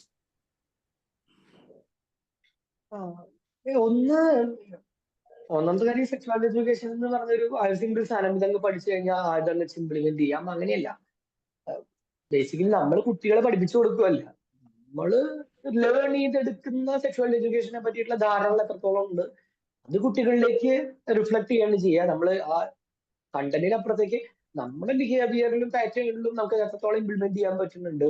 കുട്ടികളുടെ മറ്റ് സ്പേസുകളിൽ, സ്കൂള് പോലെയുള്ള സ്പേസുകളിൽ, കുട്ടിയുടെ ഫ്രണ്ട് സർക്കിളുകളിലൊക്കെ കുറച്ചും കൂടെ സെക്സ്വൽ എഡ്യൂക്കേഷനെ പറ്റിയുള്ള ധാരണയുള്ള ആളുകൾ എത്രത്തോളം ഉണ്ട്, അവരുടെ ബിഹേവിയറും പെരുമാറ്റവും അങ്ങനെയുണ്ട്, ഇതൊക്കെയായിരിക്കും കുട്ടി ലേൺ ചെയ്തെടുക്കുന്നത്. അപ്പൊ നമ്മുടെ പാരന്റിങ് കമ്മ്യൂണിറ്റിയിലാണെങ്കിൽ പാരന്റിങ് കമ്മ്യൂണിറ്റി പ്രത്യേകത വരുമ്പോൾ അതിൽ ഭൂരിഭാഗം നല്ലത് ഒന്നുകിൽ ഡോക്ടേഴ്സ് ആണ്, അല്ലെങ്കിൽ സൈക്കോളജിസ്റ്റുകളാണ്, അല്ലെങ്കിൽ റിസർച്ച് സ്കോളേഴ്സ് ആണ്. അപ്പൊ നമ്മൾ പബ്ലിക്കിനെ എക്സ്പെക്ട് ചെയ്തിട്ടാണ് പാരന്റിങ് കമ്മ്യൂണിറ്റി നമ്മൾ സ്റ്റാർട്ട് ചെയ്യുന്നത്. ഏകദേശം 100ഓളം പാരന്റ്സ് ഉണ്ട്. പക്ഷെ അതിലേക്ക് വരുന്ന ഭൂരിഭാഗവും ഡോക്ടേഴ്സ്, സൈക്കോളജിസ്റ്റ്, റിസർച്ചേഴ്സ് അല്ലാതെ പ്രൊഫഷണൽസ് ആണ്. കാരണം ഇത്രയേ ഉള്ളൂ, പാരന്റിങ് എത്രത്തോളം റെലവെന്റ് ആണെന്നുള്ളത് മെഡിക്കൽ എഡ്യൂക്കേഷൻ വഴിയോ അല്ലെങ്കിൽ നമ്മുടെ സോഷ്യൽ മീഡിയ വഴിയോ ഒക്കെ ഇത് മനസ്സിലാക്കി എടുക്കാൻ പറ്റുന്നത് ഈ ഒരു ഗ്രൂപ്പിനാണ്. ആക്ച്വലി ഡോക്ടേഴ്സിന്റെ കൂടി സൈക്കോളജിസ്റ്റുകളാണ് പാരന്റിങ് കമ്മ്യൂണിറ്റി ഉള്ളത്. സൈക്കോളജിയിലേക്ക് വരുമ്പോൾ അവർക്ക് ഇതിന്റെ റെലവൻസ് അറിയാം, പാരന്റിങ്ങിന്റെ റെലവൻസ് അറിയാം, അതിൽ സെക്സ്വൽ എഡ്യൂക്കേഷൻ പ്രോപ്പറായി ഇംപ്ലിമെന്റ് ചെയ്യേണ്ടതിന്റെ റെലവൻസ് അറിയാം. അപ്പൊ അങ്ങനെ വരുമ്പോൾ അവർ സീക്ക് ചെയ്യാനായിട്ട് നമ്മുടെ കമ്മ്യൂണിറ്റികളുടെ ഭാഗമാവുന്നില്ല. ഇപ്പൊ ഈ പറഞ്ഞ പോലത്തെ ഒരു കണ്ടിന്യൂസ് എഡ്യൂക്കേഷൻ ആണ്. നിങ്ങൾക്ക് കുറച്ച് റിസോഴ്സ് മെറ്റീരിയലുകൾ പറഞ്ഞു തരാൻ എനിക്ക് സാധിക്കും. അതിനപ്പുറത്തേക്കുള്ള എഫേർട്ട് പാരന്റ്സിന്റെ ഭാഗത്ത് നിന്ന് തന്നെ വേണ്ടി വരുന്നുള്ളതാണ്. കാരണം സ്കൂളിന്റെ ഭാഗത്തുനിന്ന് ഇപ്പോഴത്തെ പുതിയ കേരള സ്റ്റേറ്റ് സിലബസ് എഡ്യൂക്കേഷനിൽ സെക്സ്വാലിറ്റി എഡ്യൂക്കേഷൻ എന്ന് പറയാൻ പറ്റില്ല, വളരെ ബേസിക് ആയിട്ടുള്ള സെക്സിനെ പറ്റിയിട്ട്, ബയോളജിക്കൽ സെക്സിനെ പറ്റിയിട്ടും ജെൻഡറിനെ പറ്റിയിട്ടുള്ള കാര്യങ്ങളൊക്കെ, ജെൻഡർ ക്വാളിറ്റിയെ പറ്റിയിട്ടൊക്കെ ജസ്റ്റ് ഒന്ന് മെൻഷൻ ചെയ്ത് 7ാം ക്ലാസ്സിലെ ബയോളജി ടെക്സ്റ്റ് ബുക്കിലും 7ാം ക്ലാസ്സിലെ സോഷ്യോളജി ടെക്സ്റ്റ് ബുക്കിലും ജസ്റ്റ് ഒന്ന് ആഡ് ചെയ്തിട്ട് വളരെ ബ്രീഫായിട്ട് ആഡ് ചെയ്തിട്ടുണ്ട്. അത്രയേ ഉള്ളൂ. അതിനപ്പുറത്തേക്കുള്ള ഒരു അക്കാഡമിക്കലി അല്ലെങ്കിൽ കരിക്കുലം വൈസുള്ള സെക്സ്വൽ എഡ്യൂക്കേഷൻ പഠിപ്പിക്കുന്ന കാലമൊക്കെ ഇനി അവരുടെയും കുട്ടികൾ വരുന്ന കാലത്തേക്ക് നടപ്പിലാവാൻ സാധ്യതയുള്ളൂ എന്ന് എനിക്ക് തോന്നുന്നത്. കാരണം ഭയങ്കര സോഷ്യൽ പ്രഷർ ഉണ്ടാവും, ഭയങ്കര സോഷ്യൽ പ്രഷർ ഉണ്ട്. നമ്മൾ കൾച്ചറലി അത്രത്തോളം മുന്നോട്ട് പോയിട്ടില്ല. കുട്ടികൾ കാണുന്ന കണ്ടന്റുകൾ, കൺസ്യൂം ചെയ്യുന്ന കണ്ടന്റുകൾ, അവരുടെ പിയർ ഗ്രൂപ്പ്, അവരൊക്കെ വളരെ ലിബറൽ ആയിട്ടുള്ള, വളരെ കൾച്ചറലി അഡ്വാൻസ്ഡ് ആയിട്ടുള്ള ഒരു ഗ്ലോബൽ കൾച്ചർ തന്നെ ഇവിടെ ഡെവലപ്പ് ചെയ്തുകൊണ്ടിരിക്കുന്നത്. അവർ കൺസ്യൂം ചെയ്യുന്നത് ഈ പറഞ്ഞ പോലെ നെറ്റ്ഫ്ലിക്സും ഡിസ്നി ഹോട്ട്സ്റ്റാർ പോലെയുള്ള കണ്ടന്റുകൾ. അപ്പൊ അങ്ങനെ ഇന്റർനാഷണൽ ആയിട്ടുള്ള കൾച്ചറിലേക്ക് അവർ എക്സ്പോസ്ഡ് ആണ്. ഇപ്പൊ സിനിമകളും ആണെങ്കിലും അപ്പൊ അങ്ങനെ അവർ എക്സ്പോസ്ഡ് ആണ്. പക്ഷെ നമ്മുടെ സൊസൈറ്റി ആസച്ച് ആ രീതിയിൽ പ്രോഗ്രസ് ചെയ്യുന്നുമില്ല. അപ്പൊ ഈ ഒരു ക്ലാഷ് ഇപ്പൊ കേരളത്തിൽ നിന്നുള്ള മൈഗ്രേഷൻസ് എടുത്ത് നോക്കിക്കഴിഞ്ഞാലും ഒക്കെ നിങ്ങൾക്ക് കാണാൻ പറ്റും. അതായത് അവർക്ക് ഏറ്റവും കൂടുതൽ അവരുടെ പാരന്റ്സിന്റെ ഭാഗത്തെങ്കിലും കുറച്ച് സെൻസിബിൾ ആയിട്ടുള്ള നോളജ് ആണെങ്കിലും സപ്പോർട്ട് ആണെങ്കിലും കിട്ടുക എന്നുള്ളത് കുട്ടികളുടെ സൈഡിൽ നിന്ന് എക്സ്പെക്ട് ചെയ്യുന്നുണ്ട്. ഞാൻ ഏറ്റവും കൂടുതൽ ക്ലാസ്സുകൾ എടുക്കുന്നത് കുട്ടികൾക്കായിരിക്കും. കുട്ടികൾക്കും കോളേജുകളിലാണ് ഞാൻ ഏറ്റവും അധികം സെഷൻസ് എടുക്കുന്നത്. അവിടെ കമ്മ്യൂണിക്കേറ്റ് ചെയ്യുമ്പോൾ പാരന്റ്സ് എങ്കിലും ഈ കാര്യങ്ങളൊക്കെ മനസ്സിലാക്കിയിരുന്നെങ്കിൽ, പാരന്റ്സ് എങ്കിലും ഞങ്ങളെ കൂടെ നിന്നിരുന്നെങ്കിൽ എന്ന് ആഗ്രഹിക്കാത്ത കുട്ടികൾ വളരെ കുറവാണ്. അത് നല്ല വിഷമമുണ്ട്. പാരന്റ്സ് ഇതിൽ ലേൺ ചെയ്യുന്നില്ല എന്നുള്ളതിലും ഒക്കെ. നിങ്ങൾക്ക് കുറച്ച് എക്സാമ്പിൾസ് പറയുകയാണെങ്കിൽ ഉറപ്പായിട്ടും എസിക്കയുടെ ഇൻസ്റ്റഗ്രാം അക്കൗണ്ട് നിങ്ങൾക്കൊന്ന് ഒടിച്ചു നോക്കാൻ പറ്റുന്ന ഒരു സാധനമാണ്. ഇതിൽ ഒരുപാട് സെക്ഷൽ എഡ്യൂക്കേഷനുമായി ബന്ധപ്പെട്ട ഒരുപാട് കണ്ടന്റുകൾ കിടപ്പുണ്ട്. സെക്സ് പോസിറ്റീവ് ഫാമിലീസ് എന്ന് പറഞ്ഞൊരു വെബ്സൈറ്റ് ഉണ്ട്. ഈ പറഞ്ഞ പോലെ തന്നെ സെക്ഷുവാലിറ്റി എഡ്യൂക്കേഷനുമായി ബന്ധപ്പെട്ട ഇൻഫർമേഷൻസ് നിങ്ങൾക്ക് ആ വെബ്സൈറ്റിൽ നിന്ന് കിട്ടും. amaze.org എന്ന് പറഞ്ഞൊരു യൂട്യൂബ് ചാനലുണ്ട്. അതും കുറെ ആനിമേഷൻ ആയിട്ട് കാണിക്കുന്ന പക്ഷെ നല്ല സീരിയസ് കണ്ടന്റുകൾ തന്നെ അവർ ഡീൽ ചെയ്യുന്നുണ്ട്. കുട്ടികൾക്ക് നേരിട്ട് തന്നെ കാണിച്ചു കൊടുക്കാൻ പറ്റുന്ന രീതിയിലുള്ള കണ്ടന്റുകളാണ് amaze.org-ലുള്ളത്. പിന്നെ പ്ലാൻഡ് പാരന്റ്ഹുഡ് നമ്മുടെ വെബ്സൈറ്റിൽ ഒരുവിധം കുട്ടികൾ ചോദിക്കാൻ സാധ്യതയുള്ള FAQs ഒക്കെ അഡ്രസ് ചെയ്തിട്ടുണ്ട്. പിന്നെ അതിനൊക്കെ അപ്പുറത്തേക്ക് ഞാൻ അത്തരത്തിലുള്ള ഒരു പാരന്റിങ് ടീമുമായിട്ട് എപ്പോഴും കണക്ട് ചെയ്ത് വെച്ചാൽ നല്ലതാണെന്ന് ഞാൻ പറയും. കാരണം ഈ കേരളത്തിലെ കോണ്ടെക്സ്റ്റ് കുറച്ചും കൂടി ഡിഫറെന്റ്. അവര് ചോദിക്കുന്ന ചോദ്യങ്ങളും ഭയങ്കര യുണീക്കാണ്. കൾച്ചറലി കുറച്ചും കൂടെ ഇന്റർ കണക്റ്റഡ് ആണ്. അത്തരമുള്ള ഒരു ടീം ഇപ്പൊ ഞങ്ങളുടെ തന്നെ കമ്മ്യൂണിറ്റിയിലുള്ള ചില ആൾക്കാർ ചെയ്തിട്ടുള്ളതെന്ന് വെച്ചാൽ അവര് കമ്മ്യൂണിറ്റി ആയിട്ടുള്ള കണക്ഷൻസും കുറെ അവരുടെ ഫാമിലിയിൽ തന്നെ അല്ലെങ്കിൽ അവരുടെ ഫ്രണ്ട്സ് ഗ്രൂപ്പിൽ തന്നെ സിമിലർ വാല്യൂ സിസ്റ്റം കീപ്പ് ചെയ്യുന്ന കുറച്ചും കൂടെ ലേൺ ചെയ്ത് പാരന്റിങ്ങിൽ മൈൻഡ്ഫുൾ പാരന്റിങ്ങിലൊക്കെ കുറച്ചും കൂടെ പ്രാക്ടീസ് ചെയ്യുന്ന ആളുകളെ കണക്ട് ചെയ്തിട്ട് അവരുടെ മാത്രം ഒരു സെപ്പറേറ്റ് ഫാമിലീസിലെ കസിൻസിന്റെ ഒരു ഗ്രൂപ്പ് അല്ലെങ്കിൽ ഈ പറഞ്ഞ രീതിയിലുള്ള ഫ്രണ്ട്സിന്റെ ഒരു ഗ്രൂപ്പ് ആയിട്ടുള്ള ഈ സെയിം ഏജ് ഗ്രൂപ്പിലുള്ള കുട്ടികളായിട്ടുള്ള പിയർ ഗ്രൂപ്പുകൾ ക്രിയേറ്റ് ചെയ്തെടുത്തേക്കാം. അപ്പം ഈ പാരന്റ്സ് പരസ്പരം അങ്ങോട്ടും ഇങ്ങോട്ടും ലേണിംഗ് എക്സ്പീരിയൻസുകൾ കൊടുക്കുക ചെയ്യും. പിന്നെ കുട്ടികൾക്കാണെങ്കിലും അവരുടെ പാരന്റ്സിന്റെ ഭാഗത്ത് നിന്ന് കിട്ടുന്ന രീതിയിലുള്ള ഒരു വാല്യൂ സിസ്റ്റം ഉള്ള മറ്റു കുട്ടികളുമായിട്ട് ഇന്ററാക്ട് ചെയ്യാൻ ഇത് കുട്ടികളുടെ ഭാഗത്തുനിന്നും കുറച്ചും കൂടെ വലിയൊരു ഇഷ്യൂ ഉള്ള സാധനമാണ്. കുട്ടികൾ ഭയങ്കര അഡ്വാൻസ്ഡ് ആയിട്ട് ചിന്തിക്കുന്നു. പക്ഷെ അവരുടെ ടീച്ചേഴ്സൊക്കെ ഇപ്പോഴും എന്താ പറയാ, ഒരു കുട്ടി മുടി വളർത്തി കഴിഞ്ഞാൽ ചീത്ത വിളിക്കുന്ന, ആൺകുട്ടി മുടി വളർത്തി കഴിഞ്ഞാൽ ചീത്ത വിളിക്കുന്ന, പെൺകുട്ടി മുടി വെട്ടി കഴിഞ്ഞാൽ ചീത്ത വിളിക്കുന്ന അതേ സ്കൂളുകളും എന്തിനും നമ്മുടെ കോടതികളിൽ എടുത്ത് നോക്കിക്കോ. അപ്പൊ കുട്ടീനെ അടിക്കുന്നത് ഇങ്ങനെ ക്രിമിനലൈസ് ചെയ്യേണ്ട, കോർപ്പറൽ പണിഷ്മെന്റ് സപ്പോർട്ട് ചെയ്യുന്ന ഹൈക്കോടതികളൊക്കെയാണ് ഇപ്പോഴും കേരളത്തിലുള്ളത്. ഈവൻ ദോ കേരളയില് ഏറ്റവും ലാർജ് സ്കെയിൽ ആയിട്ടുള്ള കുട്ടികളെ അടിച്ചിട്ട് നിങ്ങൾക്ക് ഒരു ബിഹേവിയർ ട്രെയിനിങ് ഉണ്ടാക്കാൻ ചെയ്യാൻ പറ്റില്ല എന്നുള്ള അത് കാനഡയിലാണ് ഡാറ്റ ആദ്യം പുറത്തു വരുന്നത് എനിക്ക് തോന്നുന്നു. അത് 1900 അവസാനങ്ങളിലെ മറ്റുമാണ് ലാർജ് സ്കെയിൽ സ്റ്റഡി കാനഡയിൽ പബ്ലിഷ് ചെയ്യണം. അപ്പൊ ഭയങ്കര ബ്രേക്ക് ത്രൂ ആയിരുന്നു അന്ന്. കുട്ടികളെ അടിച്ചിട്ട് നമുക്ക് കാര്യങ്ങൾ പഠിപ്പിക്കാൻ പറ്റില്ല, ഇങ്ങനെ കോർപ്പറൽ പണിഷ്മെന്റ് വഴി അല്ല പാരന്റിങ് ചെയ്യേണ്ടതെന്ന് മാത്രമല്ല അത് അവരിൽ കൂടുതൽ ആൻസൈറ്റിയും ഇഷ്യൂസും അവർ വളർന്നു വരുമ്പോൾ കുറെ കൂടെ ഡിസിഷൻസ് ഉണ്ടാക്കുന്നതിലും ഒക്കെയാണ് ഇഷ്യൂ വരുന്നത്. പിന്നെ അവരും കൂടുതൽ കോർപ്പറൽ പണിഷ്മെന്റ് ചെയ്യുന്ന പാരന്റ്സിന്റെ മക്കള് വളർന്നു വരുമ്പോൾ അവർ കോർപ്പറൽ പണിഷ്മെന്റ് ചെയ്യാൻ ചാൻസ് കൂടുതലാണ് എന്നുള്ളതും അത് അവരെ ബിഹേവിയറിനെ ഏത് ബിഹേവിയർ ആണോ നമ്മൾ ഒഴിവാക്കാൻ വേണ്ടി അടിച്ചത് അതേ ബിഹേവിയർ തന്നെ വീണ്ടും അഫേം ചെയ്യുന്ന രീതിയാണ് കൂടുതൽ കണ്ടുവരുന്നത് എന്നുള്ള ഒന്നല്ല ജസ്റ്റ് ഒന്ന് ഗൂഗിൾ സ്കോർ സെർച്ച് ചെയ്ത് കഴിഞ്ഞാൽ കോർപ്പറൽ പണിഷ്മെന്റ് എത്രത്തോളം യൂസ്ലെസ് ആണ് എന്ന് മാത്രമല്ല ഹാർംഫുൾ ആണ് എന്നുള്ളതിന്റെ സ്റ്റഡി കിട്ടും. അല്ലെങ്കിൽ ഏത് ചൈൽഡ് സൈക്കോളജിസ്റ്റ് ആയിട്ടോ ചൈൽഡ് സൈക്കാട്രിസ്റ്റ് ആയിട്ട് സംസാരിച്ചു കഴിഞ്ഞാൽ അവരും കൺഫേം ചെയ്ത് പറഞ്ഞു തരുന്ന സാധനമാണ്. ഇതൊക്കെ വന്നിട്ട് 10, 20, 30, 40 കൊല്ലങ്ങളായിട്ടുണ്ട്. ഇത്തരത്തിലുള്ള സയൻസ് ഡാറ്റ തന്നെ കൃത്യമായിട്ട് പുറത്തു വന്നത് സിസ്റ്റമിക് റിവ്യൂ മറ്റേ അനാലിസിസുകൾ ഉൾപ്പെടെ അഫേം ചെയ്തിട്ട് തന്നെ 30 കൊല്ലത്തിന് മുകളിലായിട്ടുണ്ട്. പക്ഷെ നമ്മളിപ്പോഴും നമ്മുടെ കോടതികളും നമ്മുടെ ലീഗൽ സിസ്റ്റവും അതിഥി ദേവോഭവ എന്ന് പറയുന്ന ഇപ്പൊ കോടതി ഈ റീസെന്റ് ആയിട്ടുള്ള ഇതിൽ ചോദിച്ചിട്ടുണ്ടായിരുന്നത് ഗുരുവിനെ തള്ളവിരലിൽ മുറിച്ച് നൽകിയ ഏകലവ്യന്റെ നാടാണ് നമ്മുടേത്. ഗുരു പറഞ്ഞു കഴിഞ്ഞാൽ അതെന്താ അനുസരിക്കുക എന്നുള്ളതാണ് കുട്ടികൾ ചെയ്യേണ്ട കാര്യമുള്ളൂ. അല്ലെങ്കിൽ അമ്മ പാരന്റ്സ് പറഞ്ഞു കഴിഞ്ഞാല് മാതാപിതാ ഗുരു ദൈവം എന്നൊക്കെ ഇപ്പോഴും പറഞ്ഞു നടക്കുന്ന അതേ സാധനമാണ്. കുട്ടികളെ ഒരു ഇൻഡിവിജ്വൽ ആയിട്ട് ട്രീറ്റ് ചെയ്യാനായിട്ട് ഇപ്പോഴും നമ്മൾ പഠിച്ചിട്ടില്ല. ഇപ്പോഴും നമ്മുടെ സൊസൈറ്റി ആസച്ച് പഠിച്ചിട്ടില്ല. അവരെ എന്താ പറയാ സബ് സിറ്റിസൺ ആയിട്ട് ആണ് നമ്മളിപ്പോഴും ട്രീറ്റ് ചെയ്യുന്നത്. രണ്ടാംകിട പൗരന്മാരായിട്ടാണ് നമ്മൾ ഇപ്പോഴും ട്രീറ്റ് ചെയ്തുകൊണ്ടിരിക്കുന്നത്. കുട്ടികൾ മാത്രമല്ല അഡൾട്ട് ആയാലും ഇൻഡിപെൻഡന്റ് ആകുന്നത് വരെ അല്ലെങ്കിൽ നമുക്ക് കുട്ടികൾ ഉണ്ടാകുന്നത് വരെ നമ്മളും നമ്മുടെ പാരന്റ്സിന്റെ അടുത്ത് പരിചയമുള്ള കുട്ടികളായാലും ഇങ്ങനെയൊക്കെ തന്നെയാണ് അത് പ്രാവശ്യം. പക്ഷെ നമ്മളും കുട്ടിയായിട്ട് തന്നെ ട്രീറ്റ് ചെയ്യുന്ന ഒരു 10-13 വയസ്സ് കഴിഞ്ഞാല് പാരന്റിങ് സ്റ്റോപ്പ് ചെയ്യുന്ന ഡീ പാരന്റിങ് എന്നൊക്കെ പറയുന്ന പരിപാടിയോട് അണ്ടർഗോ ചെയ്യാനും ഇത്തരത്തിലുള്ള പാരന്റിങ് സ്കിൽസ് നമ്മുടെ കയ്യിലില്ല. അപ്പൊ അത് ഡെവലപ്പ് ചെയ്യാനായിട്ട് ശ്രമിച്ചത് നല്ലത്. സെക്സ്വാലിറ്റി എഡ്യൂക്കേഷൻ പറ്റിയുള്ള പ്രോപ്പർ നോളജ് ഉണ്ടാക്കിയെടുക്കാൻ പറ്റുന്നുള്ളത്. എവിഡൻസ് ബേസ്ഡ് ആയിട്ടുള്ള പാരന്റിങ് മെത്തേഡ്സിനെ പറ്റിയിട്ട് നമുക്ക് ഇഷ്ടം പോലെ നമുക്ക് എവിഡൻസ് ബേസ്ഡ് ആയിട്ടുള്ള മെഡിസിൻ എങ്ങനെ പ്രാക്ടീസ് ചെയ്യണോ ഇതുപോലെ തന്നെ കോംപ്ലക്സ് ആയിട്ടുള്ള ഇതുപോലെ തന്നെ സ്കിൽഡ് ആയിട്ടുള്ള ഒരു ആക്ടിവിറ്റി തന്നെയാണ് പാരന്റിങ് എന്നുള്ളത്. അങ്ങനെ തന്നെ അതിന് അഡ്രസ് ചെയ്ത് ഇൻവോൾവ് ചെയ്യാൻ സാധിക്കുന്നുണ്ടെങ്കിൽ നമ്മൾ പഠിച്ച ഇതേ ടൂള്, നമ്മൾ ഇത് പഠിച്ച എവിഡൻസ് ബേസ്ഡ് പ്രാക്ടീസ് എന്ന് പറയുന്ന അതേ ടൂള് നമുക്ക് പാരന്റിങ്ങിലും അപ്ലൈ ചെയ്യാൻ പറ്റും എന്നുള്ളതാണ്. ഞാൻ നോൺ പാരന്റ് ആണ്. ഞാൻ ആക്സെപ്റ്റ് പ്രീച്ച് ചെയ്യുന്നതല്ല, നമ്മുടെ കമ്മ്യൂണിറ്റിക്കുള്ളിൽ വരുന്ന ഡിസ്കഷൻസ് എന്താണ് എന്നുള്ളത് മാത്രം ഞാൻ ഇതിലേക്ക് ഒന്ന് റിഫ്ലക്ട് ചെയ്തു എന്ന് മാത്രം. അല്ലെങ്കിൽ ഈ ചോദ്യം വന്നതാണ്, അല്ലെങ്കിൽ ഞാൻ പാരന്റിങ്ങിനെ പറ്റി മിണ്ടാറിയില്ല. നിങ്ങളുടെ പാരന്റിംഗ് കമ്മ്യൂണിറ്റിയിലുള്ള ആളുകളെ കൊണ്ട് സംസാരിപ്പിക്കാം എന്നല്ലാതെ ഞാൻ ഇപ്പോൾ നിങ്ങൾ രണ്ടുപേരും പാരന്റ്സ് അല്ലാത്ത കാരണം കൊണ്ട് അങ്ങനെ പറഞ്ഞു വെച്ചു മാത്രം. ഗൗരി എനിക്ക് തന്നെയാണ്. നമുക്ക് ബേസിക്കലി നമ്മൾ കുറച്ച് കാര്യങ്ങൾ സെക്സ് എഡ്യൂക്കേഷന്റെ ബേസിക് ലെസൺസ് നമ്മൾ ലേൺ ചെയ്ത് വെക്കുക എന്നുള്ളതാണ്. പിന്നെ എന്നാലേ നമുക്ക് നമ്മുടെ കുട്ടികളത് വന്ന് പറയുമ്പോൾ അല്ലെങ്കിൽ ചോദിക്കുമ്പോൾ നമുക്കത് മനസ്സിലാക്കി കൊടുക്കുക എന്നുള്ളൊരു സാധനം വേണമെങ്കിൽ നമുക്ക് ആദ്യം മനസ്സിലാവണം.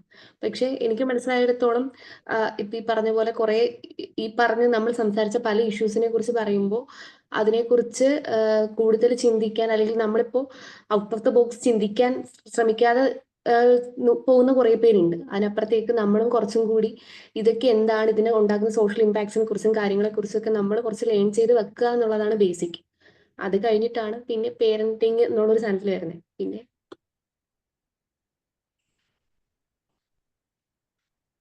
പറഞ്ഞ പോലെ നമ്മുടെ സൈറ്റിലൊക്കെ ഉണ്ട്, അപ്പൊ അത് നോക്കിയിട്ട് ഇതിനെ കുറിച്ച് മനസ്സിലാക്കുക. അത് കഴിഞ്ഞിട്ട്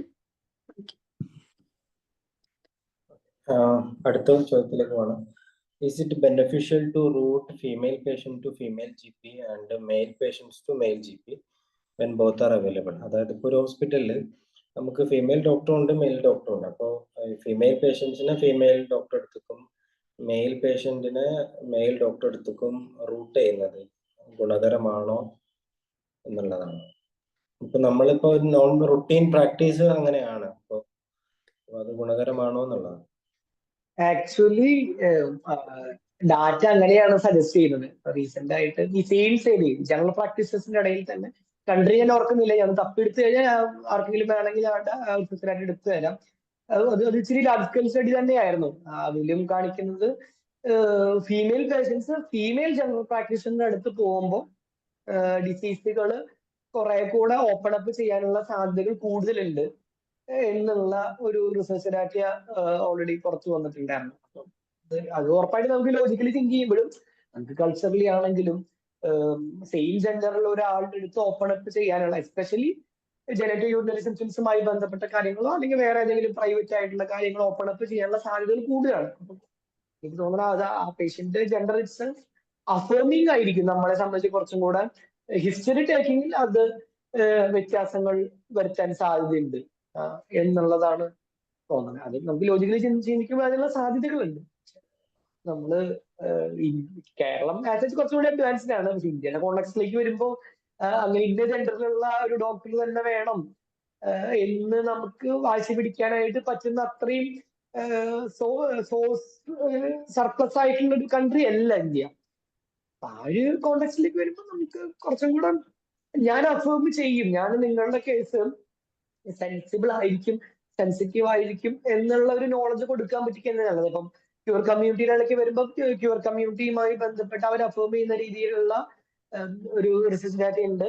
ക്യൂർ ഫ്ലാഗ് നമ്മുടെ ഒ പിയിൽ എവിടെയെങ്കിലും ഉണ്ടെങ്കിൽ അങ്ങനെയുള്ള ആളുകളുടെ അടുത്ത് ക്യൂർ കമ്മ്യൂണിറ്റിയിലുള്ള ആളുകൾ കമ്മിങ് ഔട്ട് നടത്താനുള്ള സാധ്യത കൂടുതലാണെന്നുള്ള റിസർച്ച് ഡാറ്റ ഉണ്ട്. അപ്പം ഇങ്ങനെ ഞാൻ ക്യൂർ അഫേർമേറ്റീവ് ആവണമെങ്കിൽ ആവുക എന്നുള്ള ഉദ്ദേശമുണ്ട്. അതായത് ക്യൂർ നമ്മുടെ റെയിൻബോ ഫ്ലാഗ് ഉള്ള ഒ പികളിലുള്ള ഡോക്ടേഴ്സിന്റെ അടുത്ത് ക്യൂർ വ്യക്തികൾ അവര് കമ്മിങ് ഔട്ട് നടത്താൻ, അതായത് ഞാൻ ഇന്നൊരു ജെൻഡറുള്ള ആളാണ് അല്ലെങ്കിൽ ഇന്ന സെക്സ്വാലിറ്റി ഉള്ള ആളാണ് എന്ന് കമ്മിങ് ഔട്ട് നടത്താം. പുറത്ത് പോലും പറഞ്ഞിട്ടുണ്ടാവില്ല, പക്ഷെ ഈ ഡോക്ടറിന്റെ അടുത്ത് കമ്മ്യൂണിക്കേറ്റ് ചെയ്യാനുള്ള, ഇതൊക്കെ വെസ്റ്റേൺ ഡാറ്റയാണ്, അത് വേറെ. പക്ഷെ നമ്മുടെ ഇവിടെയൊന്നും എനിക്ക് തോന്നുന്നില്ല ക്യൂർ ഫ്ലാഗ് വെച്ചിട്ടുള്ള ഡോക്ടേഴ്സ് ഒന്നും അത്രയും ബോൾഡ് ആയിട്ടുള്ള, സോക്കോൾഡ് ബോൾഡ് ആയിട്ടുള്ള ആൾക്കാരൊന്നും നമ്മുടെ കേരളത്തിൽ ഒന്നും തുടങ്ങിയിട്ടില്ല. വെസ്റ്റേൺ ഡാറ്റകളിൽ കാണിക്കുന്നത് ക്യൂർ ഫ്ലാഗ് വെച്ചിട്ടുണ്ട് എന്നാണെങ്കിൽ അത് അഫർമേറ്റീവ് ആണ്. ഇതൊരു പാസീവ് മെത്തേഡാണ്. ഞാൻ നോക്കൂ, നിങ്ങളുടെ ജെൻഡറിനോട് അല്ലെങ്കിൽ നിങ്ങളുടെ കമ്മ്യൂണിറ്റിയോട് ഡിസ്ക്രിമിനേറ്റഡ് ആയി ബിഹേവ് ചെയ്യില്ല എന്നുള്ളൊരു അഫർമേഷൻ കിട്ടുന്ന രീതിയിലുള്ള സിംബൽസും സൈൻസും നമുക്ക് നമ്മുടെ ഒ പികളിലും നമ്മുടെ പ്രാക്ടീസിങ് റൂമുകളിലൊക്കെ കീപ്പ് ചെയ്യാൻ പറ്റുന്നുണ്ടെങ്കിൽ അത് ഭയങ്കര അഫേമിങ് ആയിരിക്കും. അത് ഇറ്റ്സെൽഫ് അവർക്കൊരു തോന്നൽ വരും, ഓക്കെ അതൊരു സെൻസിറ്റീവ് ആണ്. അപ്പൊ നമ്മുടെ ഒരു എന്താ പറയാ പ്രാക്ടീസ് ചെയ്യുന്ന സ്ഥലത്ത് ഒരു മദറിനെ ഫീഡ് ചെയ്യാനുള്ള ഒരു ഏരിയ, ഒരു എക്സാമ്പിൾ ഞാൻ പറയാം, ഒരു ഫീഡിങ് ഏരിയ അവൈലബിൾ ആയിട്ടുള്ള സ്ഥലമാണ്. ഒരു ഹോസ്പിറ്റൽ സെറ്റപ്പ് അല്ല ഞാൻ പറഞ്ഞത്. ഹോസ്പിറ്റലിന്റെ ഭാഗമായിട്ട് ഇപ്പം ഒരുവിധം സ്ഥലങ്ങളിൽ ഫീഡിങ് ഏരിയാസ് ഒക്കെ മാൻഡേറ്ററി ആയിട്ട് വന്നു തുടങ്ങിയിട്ടുണ്ട്. പക്ഷെ അതല്ലാത്തുള്ള ഏരിയകളിൽ ഫീഡിങ് ഏരിയാസ് ഉണ്ട്.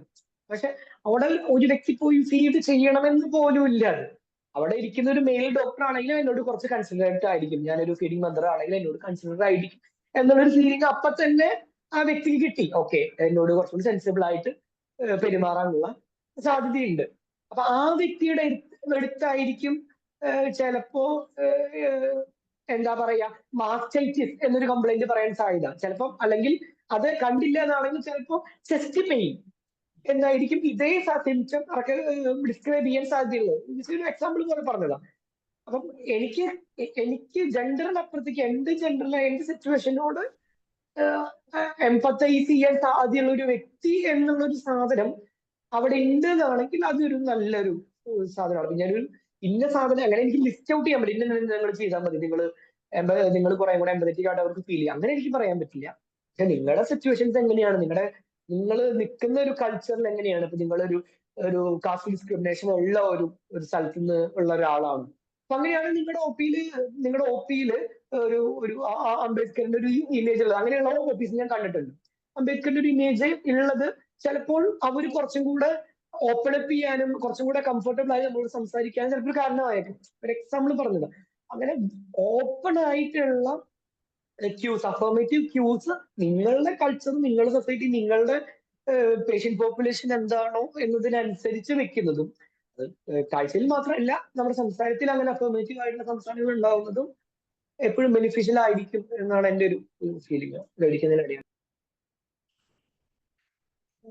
എനിക്കും അത് തന്നെയാണ് മനസ്സിലായിട്ടുള്ളത്. കുറച്ചും കൂടി നമ്മുടെ ജെൻഡർ അതിനനുസരിച്ച് വരുന്ന ആൾക്കാർക്ക് കുറച്ചും കൂടി ഇപ്പോൾ പേഴ്സണൽ ലൈഫിനെ കുറിച്ചിട്ടാണെങ്കിലും ചില കാര്യങ്ങൾ അവർ പറഞ്ഞു വരുമ്പോഴത്തേക്കും അവരുടെ വറീസ് ഒക്കെ പെട്ടെന്ന് പറയാറുണ്ട്. ഇപ്പോൾ എൻ്റെ അടുത്ത് വരുമ്പോൾ തന്നെ ഫീമെയിൽസ് ആണ് കുറച്ചും കൂടി കാര്യങ്ങൾ കൂടുതലായിട്ട് പറഞ്ഞിട്ടുള്ളത്. പിന്നെ എനിക്കിവിടെ വരുമ്പോൾ എനിക്ക് ക്യൂർ ആയിട്ടുള്ള പേഷ്യൻസും വരാറുണ്ട്. അപ്പോൾ അവരും കുറച്ചും കൂടി നമ്മൾ അവരെ കൺസിഡർ ചെയ്ത് തന്നെ സംസാരിക്കുമ്പോൾ അവരും കുറച്ചും കൂടി നമ്മളോട് ഓപ്പൺ ആയിട്ട് തന്നെ കാര്യങ്ങൾ സംസാരിക്കുന്ന പോലെയൊക്കെ എനിക്ക് തോന്നിയിട്ടുണ്ട് കുറച്ചും കൂടി കാര്യങ്ങൾ പറയുമ്പോൾ. ആഡ് ചെയ്യാൻ അടുത്ത ക്വസ്റ്റ്യൻ, 2 ക്വസ്റ്റ്യനും കൂടെ ഉള്ളത്, ഒരു മെയിൽ സൈഡിൽ നിന്ന് ഫീമെയിൽ സൈഡിൽ. Next question. What are the other common biases and discrimination in healthcare practices and how can we address to it? Brief ചെയ്താൽ നന്നാവും, ടൈം മനസ്സിലായി. ഇതിൽ നമ്മൾ ഓൾറെഡി ആൻസർ ചെയ്ത ക്വസ്റ്റ്യൻ സത്യം പറഞ്ഞാൽ ഇതിപ്പോ ഓൾറെഡി നമ്മൾ പറഞ്ഞ പല ക്വസ്റ്റ്യനുകളായിട്ട് ഓൾറെഡി ആൻസർ ചെയ്തിട്ടുള്ള സാധനം. ബയാസുകൾ നമുക്ക് ഓൾറെഡി ഉണ്ടാവും, നമ്മൾ ബയാസിലാണ് ജീവിച്ചിട്ടുള്ളത്. ആ ബയാസുകൾ എന്തായിരിക്കും എന്ന് റെക്കഗ്നൈസ് ചെയ്യാനായിട്ട് നിങ്ങൾക്ക് പറ്റുന്നുണ്ടെങ്കിൽ അതായിരിക്കും ഈ പറഞ്ഞ ഔട്ട്കം ഡിഫറൻസ്. എനിക്ക് ജെൻഡർ റിലേറ്റഡ് ആയിട്ടുള്ള ഒരു ബയാസ് ഉണ്ടോ, എനിക്ക് സെക്ഷുവാലിറ്റി റിലേറ്റഡ് ആയിട്ടുള്ള ബയാസ് ഉണ്ടോ, അല്ലെങ്കിൽ എനിക്ക് ഒരു സെക്ഷൽ ഓറിയന്റേഷൻ റിലേറ്റഡ് ആയിട്ടുള്ള ബയാസ് ഉണ്ടോ, ഇത് റെക്കഗ്നൈസ് ചെയ്യാൻ നമുക്ക് സാധിച്ചു കഴിഞ്ഞാൽ പിന്നെ നമുക്ക് അതിൽ ചേഞ്ചസ് കൊണ്ടുവരാൻ പറ്റും. അപ്പൊ നമ്മൾ ബയാസ്ഡ് ആണെന്നുള്ള ഏതെങ്കിലും ഒരു രീതിയിൽ ഏതെങ്കിലും ഒരു തരത്തിൽ നമ്മൾ ബയാസ്ഡ് ആണെന്നുള്ള റിയലൈസേഷൻ നമുക്ക് ഉണ്ടാവുകയും അല്ലെങ്കിൽ വേറെ ആളത് പോയിന്റ് ഔട്ട് ചെയ്ത് തരുമ്പം അതിൽ ഓക്കെ ഇങ്ങനെ ഒരു സാധ്യത ഉണ്ടല്ലോ, ഇങ്ങനെ ഒരു സാധ്യത ഉണ്ടല്ലോ എന്നുള്ളൊരു കോഷ്യസ് ആയിട്ട് ബിഹേവ് ചെയ്യാൻ പറ്റുകയാണെങ്കിൽ ഉറപ്പായിട്ട് അത് അതിന്റെ ഔട്ട്കമ്മിലും ഡിഫറൻസ് വരാൻ സാധ്യതയുണ്ട്. ഇവൻ നമ്മുടെ റിസർച്ച് ഡാറ്റകളും അങ്ങനെ തന്നെ കാണിക്കണത്. ഇപ്പം ഫീമെയിൽ ജെൻഡറുള്ള വ്യക്തികൾക്കും അവര് കുറച്ചും കൂടെ ഫങ്ഷണൽ ഡിസോർഡർ ആണ് എന്ന് ഓർഗാനിക് ആയിട്ടുള്ള ഡിസോർഡേഴ്സിനെ ലേബൽ ചെയ്യാനുള്ള സാധ്യത കൂടി പറയൂ. ഓക്കെ, അപ്പം അങ്ങനെ പറയാനുള്ള സാധ്യത കൂടുതലാണ്. ഒരു എക്സാമ്പിൾ ആയിട്ട് ഞാൻ പറഞ്ഞ ജെൻഡർ ബേസ്ഡ് ഡിസ്ക്രിമിനേഷന് വേണ്ടി കാണിക്കാൻ വേണ്ടി പറഞ്ഞ മെയിൽസ് ആയിട്ടുള്ള വ്യക്തികൾക്ക് എന്താ പറയാ അത് ഓർഗാനിക് ഡിസോർഡർ ആണ് എന്ന് ലേബൽ ചെയ്യാൻ സാധ്യത കൂടുതല. Functional disorders, mental health issues males ആയിട്ടുള്ള ആളുകളിൽ ലെസ് റെക്കഗ്നൈസ്ഡും ഫീമെയിൽസ് ആയിട്ടുള്ള ആൾക്കാരിൽ ഓർഗാനിക് ഡിസോർഡേഴ്സ് പലപ്പോഴും മിസ് ഔട്ട് ആയി പോവുകയും ഫങ്ഷണൽ ഡിസോർഡേഴ്സ് വേഗം റെക്കഗ്നൈസ് ചെയ്യപ്പെടുകയും ചെയ്യുന്ന സിറ്റുവേഷൻസ് ഉണ്ട്. ഒരു എക്സാമ്പിൾ പറഞ്ഞു, ജെൻഡർ ബേസ്ഡ് ആയിട്ട് നമ്മുടെ പ്രജുഡിസുകൾ നമ്മുടെ ഡോക്ടേഴ്സിനെ നമ്മുടെ പേഷ്യൻസിനെ ഡയഗ്നോസ് ചെയ്യുന്നതിന് ഇൻവോൾവ് ചെയ്യുന്നുണ്ട്.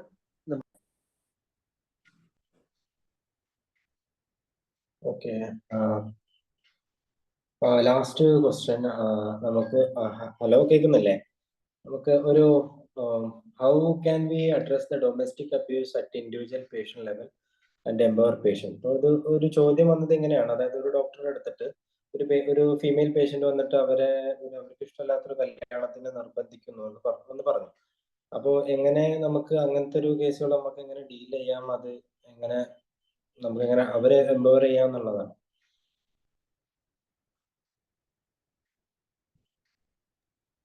അപ്പൊ അത് പൊതുവെ അണ്ടർപ്രിവിലേജ് ബാക്ക്ഗ്രൗണ്ടിൽ നിന്നുള്ള സ്ത്രീകളായിരിക്കും അത് കൂടുതൽ അനുഭവിക്കുക. അപ്പൊ അത് എങ്ങനെ ആ ഒരു കേസിനെ എങ്ങനെ ഡീൽ ചെയ്യണം? ഗൗരി ആൻസർ ചെയ്യുന്നുണ്ടോ? എനിക്ക് മനസ്സിലായ എന്താന്ന് വെച്ച് കഴിഞ്ഞാല് നമുക്ക് ഒരു ആൻസർ അവർക്ക് പുള്ളി ഒരു ആൻസർ കൊടുക്കാൻ പറ്റില്ല. ആസ് എ ഡോക്ടറായിട്ട് നമുക്ക് നിൽക്കുമ്പോൾ നിങ്ങൾ ഇങ്ങനൊരു തീരുമാനം എടുത്താൽ മതി എന്നുള്ള രീതിയിലേക്ക് ഒരിക്കലും അവരെ ഡയറക്റ്റ് ചെയ്യാൻ പറ്റില്ല. കാരണം വെച്ച് കഴിഞ്ഞാൽ അത് നമ്മുടെ പ്രൊഫഷണൽ ഒരു സാധനമായിട്ട് വരുന്നത് കൊണ്ട് നമുക്ക് ഒരിക്കലും പറയാൻ പറ്റില്ല. പക്ഷെ നമുക്ക് അവരങ്ങനെ വന്ന് പറയുമ്പോൾ അവരുടെ ആഗ്രഹം എന്താണ്, അവരുടെ ഒപ്പീനിയൻസ് എന്താണെന്നുള്ള സാധനത്തെക്കുറിച്ച് മനസ്സിലാക്കിയിട്ട് നമുക്ക് അവർക്ക് സജഷൻസ് കൊടുക്കാം. എന്നിട്ട് ബെറ്റർ നീ ആലോചിച്ച് തീരുമാനിച്ച് എടുക്കുന്നതാണ്, അല്ലെങ്കിൽ ബെറ്റർ ആലോചിക്കൂ, നിങ്ങൾക്ക് സംസാരിക്കാൻ പറ്റുന്ന ഒരു സിറ്റുവേഷൻ ഉണ്ടോ, നിങ്ങൾക്ക് ഇങ്ങനത്തെ ഇപ്പോൾ ഇങ്ങനെ സംസാരിച്ചാൽ കോംപ്ലിക്കേഷൻസ് ഇത്രയും ഉണ്ടാവും എന്നുള്ള സാധനത്തെക്കുറിച്ച് നമുക്ക് കൂടുതലായിട്ട് പറഞ്ഞു കൊടുക്കാം. പിന്നെ നമുക്കതിനെക്കുറിച്ച് കൂടുതലായിട്ട് സംസാരിക്കാൻ താല്പര്യമില്ല, അല്ലെങ്കിൽ നമുക്കതിനെക്കുറിച്ച് കൂടുതലായിട്ട് അവരോട് കൂടുതൽ പറയാൻ താല്പര്യമില്ല എന്നുണ്ടെങ്കിൽ കൂടുതൽ സംസാരിക്കുക തന്നെ വേണം എന്നുള്ള രീതിയിലേക്ക് നിൽക്കാം. പക്ഷേ എനിക്ക് തോന്നുന്നു കൂടുതൽ പേരും ഇങ്ങനത്തെ ഒരു പേഴ്സണൽ കാര്യത്തിൽ കൂടുതൽ ഒപ്പീനിയൻ പറയാൻ പോവാറില്ല എന്നാണ് എനിക്ക് മനസ്സിലായിട്ടുള്ളത്. എഡ്വിൻ എന്താ തോന്നണേ? ഇതിലേ ഈ ഒരു സ്പെസിഫിക് കാര്യത്തിന് ഞാൻ പറയാം, ഇപ്പൊ കല്യാണം കഴിക്കാനായിട്ട് എന്നെ നിർബന്ധിക്കുന്നു. എന്ത് റീസൺ പറഞ്ഞിട്ടാണ് ഇത് ഹോസ്പിറ്റലിലേക്ക് എത്തിയത് എന്ന് എനിക്കറിയില്ല. ഞാൻ സിമിലർ ഇൻസിഡൻസ് ഞാൻ കണ്ടിട്ടുള്ളത് അത് പനിയായിട്ട് വന്നതാണ്, അത് വേറെ കംപ്ലൈന്റ് ആയിട്ട് വന്നതാണ്. പക്ഷെ അവരിങ്ങനെ ഒന്ന് ഡൗൺ ആയിട്ടിരിക്കുമ്പോ എന്താണ് കൂടുതൽ എന്താ പ്രശ്നം ചോദിക്കുമ്പോ ഇങ്ങനെ പറയുന്നത്. ഇതില് നമുക്ക് ആള് മൈനർ ആണെങ്കിൽ ഉറപ്പായിട്ടും നമ്മൾ മാൻഡേറ്ററി ആയിട്ട് റിപ്പോർട്ട് ചെയ്യേണ്ട സാധനമാണ്. ഡോക്ടർ മാത്രമല്ല, ഏത് ഫിസിഷ്യൻ ആണെങ്കിലും മൈനർ വിവാഹങ്ങൾ നമ്മൾ മാൻഡേറ്ററി റിപ്പോർട്ട് ചെയ്യേണ്ട സാധനമാണ്. അപ്പൊ അത് ഉറപ്പായിട്ട് നമുക്ക് ചെയ്യാം. പിന്നെ രണ്ടാമത് നമുക്ക് ചെയ്യാം ഇങ്ങനത്തെ സിറ്റുവേഷൻസ് എങ്ങനെയാണ് ശരിക്കും വർക്ക് ചെയ്യണമെന്ന് എനിക്ക് പറയാൻ പറ്റും. ഔട്ട്സൈഡ് ഇന്ത്യ കുറച്ച് ഇപ്പം ഒരു പരിധിവരെയൊക്കെ വെസ്റ്റേൺ കൺട്രിയിലേക്ക് ഒരാൾ വരികയാണ്, ഡൊമസ്റ്റിക് വയലൻസ് റിപ്പോർട്ട് ചെയ്യാണ്, എന്നെ ഫിസിക്കലി അബ്യൂസ് ചെയ്യുന്നുണ്ട്, മെന്റലി അബ്യൂസ് ചെയ്യുന്നുണ്ട് എന്നുള്ള കാര്യങ്ങളുടെ റിപ്പോർട്ടിങ് വരുമ്പം ശരിക്ക് അവിടെ എങ്ങനെ ചെയ്യുന്നത് വെച്ച് കഴിഞ്ഞാൽ, ഇപ്പൊ നമ്മൾ ഹെൽത്ത് കെയർ പ്രൊവൈഡർ ആണെങ്കിൽ നമ്മൾ നേരെ റെസ്പെക്റ്റീവ് അതോറിറ്റീസ്, ഇപ്പം മോസ്റ്റ് ഓഫ് ദ ടൈം പോലീസിനെ ഇൻഫോം ചെയ്യും. പോലീസ് സ്ഥലത്തെത്തും. പോലീസ് ഇതില് വയലന്റ് ആക്ടിന്റെ റിപ്പോർട്ടിംഗ് ഉണ്ടോ എന്ന് നോക്കും. ഉണ്ടെന്നാണെങ്കിൽ FIR രജിസ്റ്റർ ചെയ്യും. അലോങ് വിത്ത് ആ ഏരിയയിൽ വർക്ക് ചെയ്യുന്ന NGO ആയിട്ട് ഇവർ കണക്ട് ചെയ്ത് കൊടുക്കുകയാണ് ജനറലി ചെയ്യാറ്. കേരളത്തിലെ സിറ്റുവേഷനിലേക്ക് വരുമ്പോൾ ഈ പോലീസിന്റെ ഭാഗത്ത് എത്രത്തോളം റെസ്പോൺസിബിൾ ആയിട്ടുള്ള ബിഹേവിയർ ഉണ്ടാവും എന്നുള്ള വലിയ ചോദ്യമാണ്.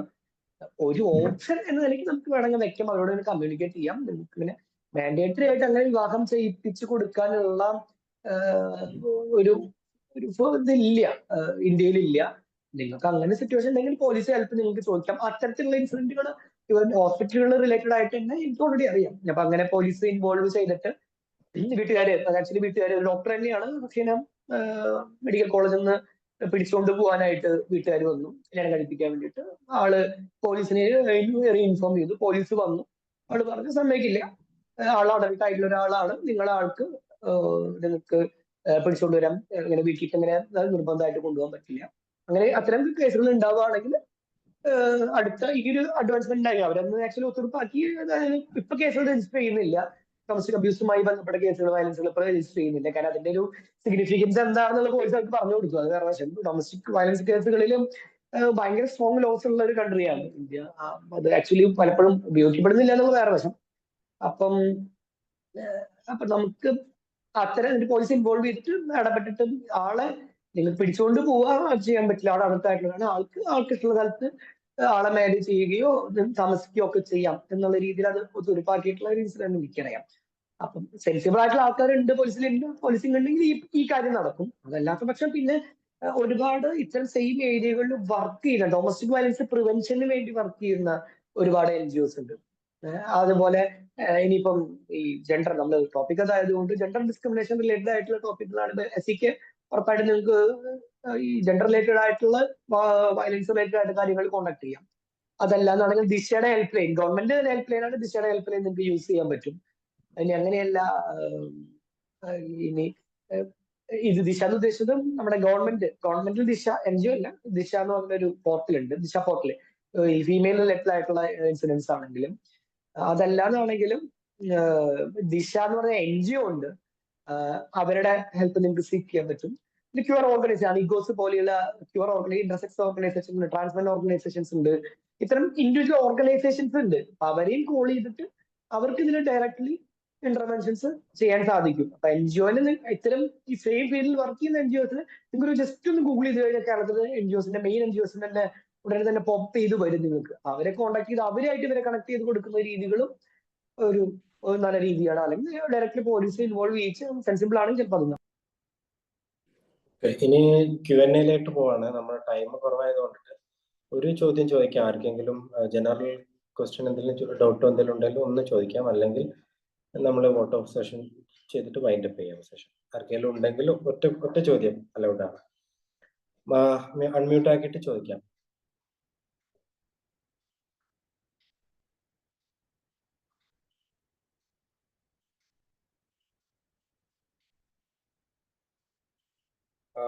ആർക്കെങ്കിലും എന്തെങ്കിലും ഇത് നമ്മളിപ്പോ ഫ്രീ ആയിട്ട് തയ്യാറാക്കിയ ചോദ്യമാണത്.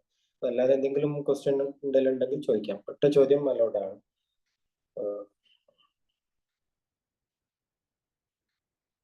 ഓക്കെ, ആരും ഇല്ലാന്ന് തോന്നുന്നു. So we can move to vote of thanks session. Ms. Shreyasi, please note that we are moving to vote of thanks session. I invite Dr. Sharan to give vote of thanks. Hello. Am I audible? Hello. Audible ആണ്. കേൾക്കാം പറഞ്ഞു. Thank you so much, Dr. Edwin and Dr. Gauri, for this beautiful session on gender-related issues and that is dealing with healthcare professionals. And thank you for all who was patiently attending the session. Thank you so much. Okay, now we can wind up the session. Shreyasi, please note that we are going to wind up the session. Okay. Okay, participate ചെയ്ത എല്ലാവർക്കും thanks. Thank you. അതുപോലെ faculty doctor Edwin എല്ലാവർക്കും thanks. ശരി, എന്നാ good night. Very good.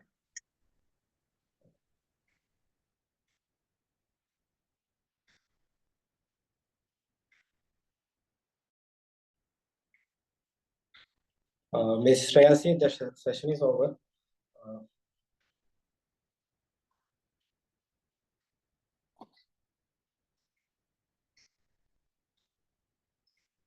Hello.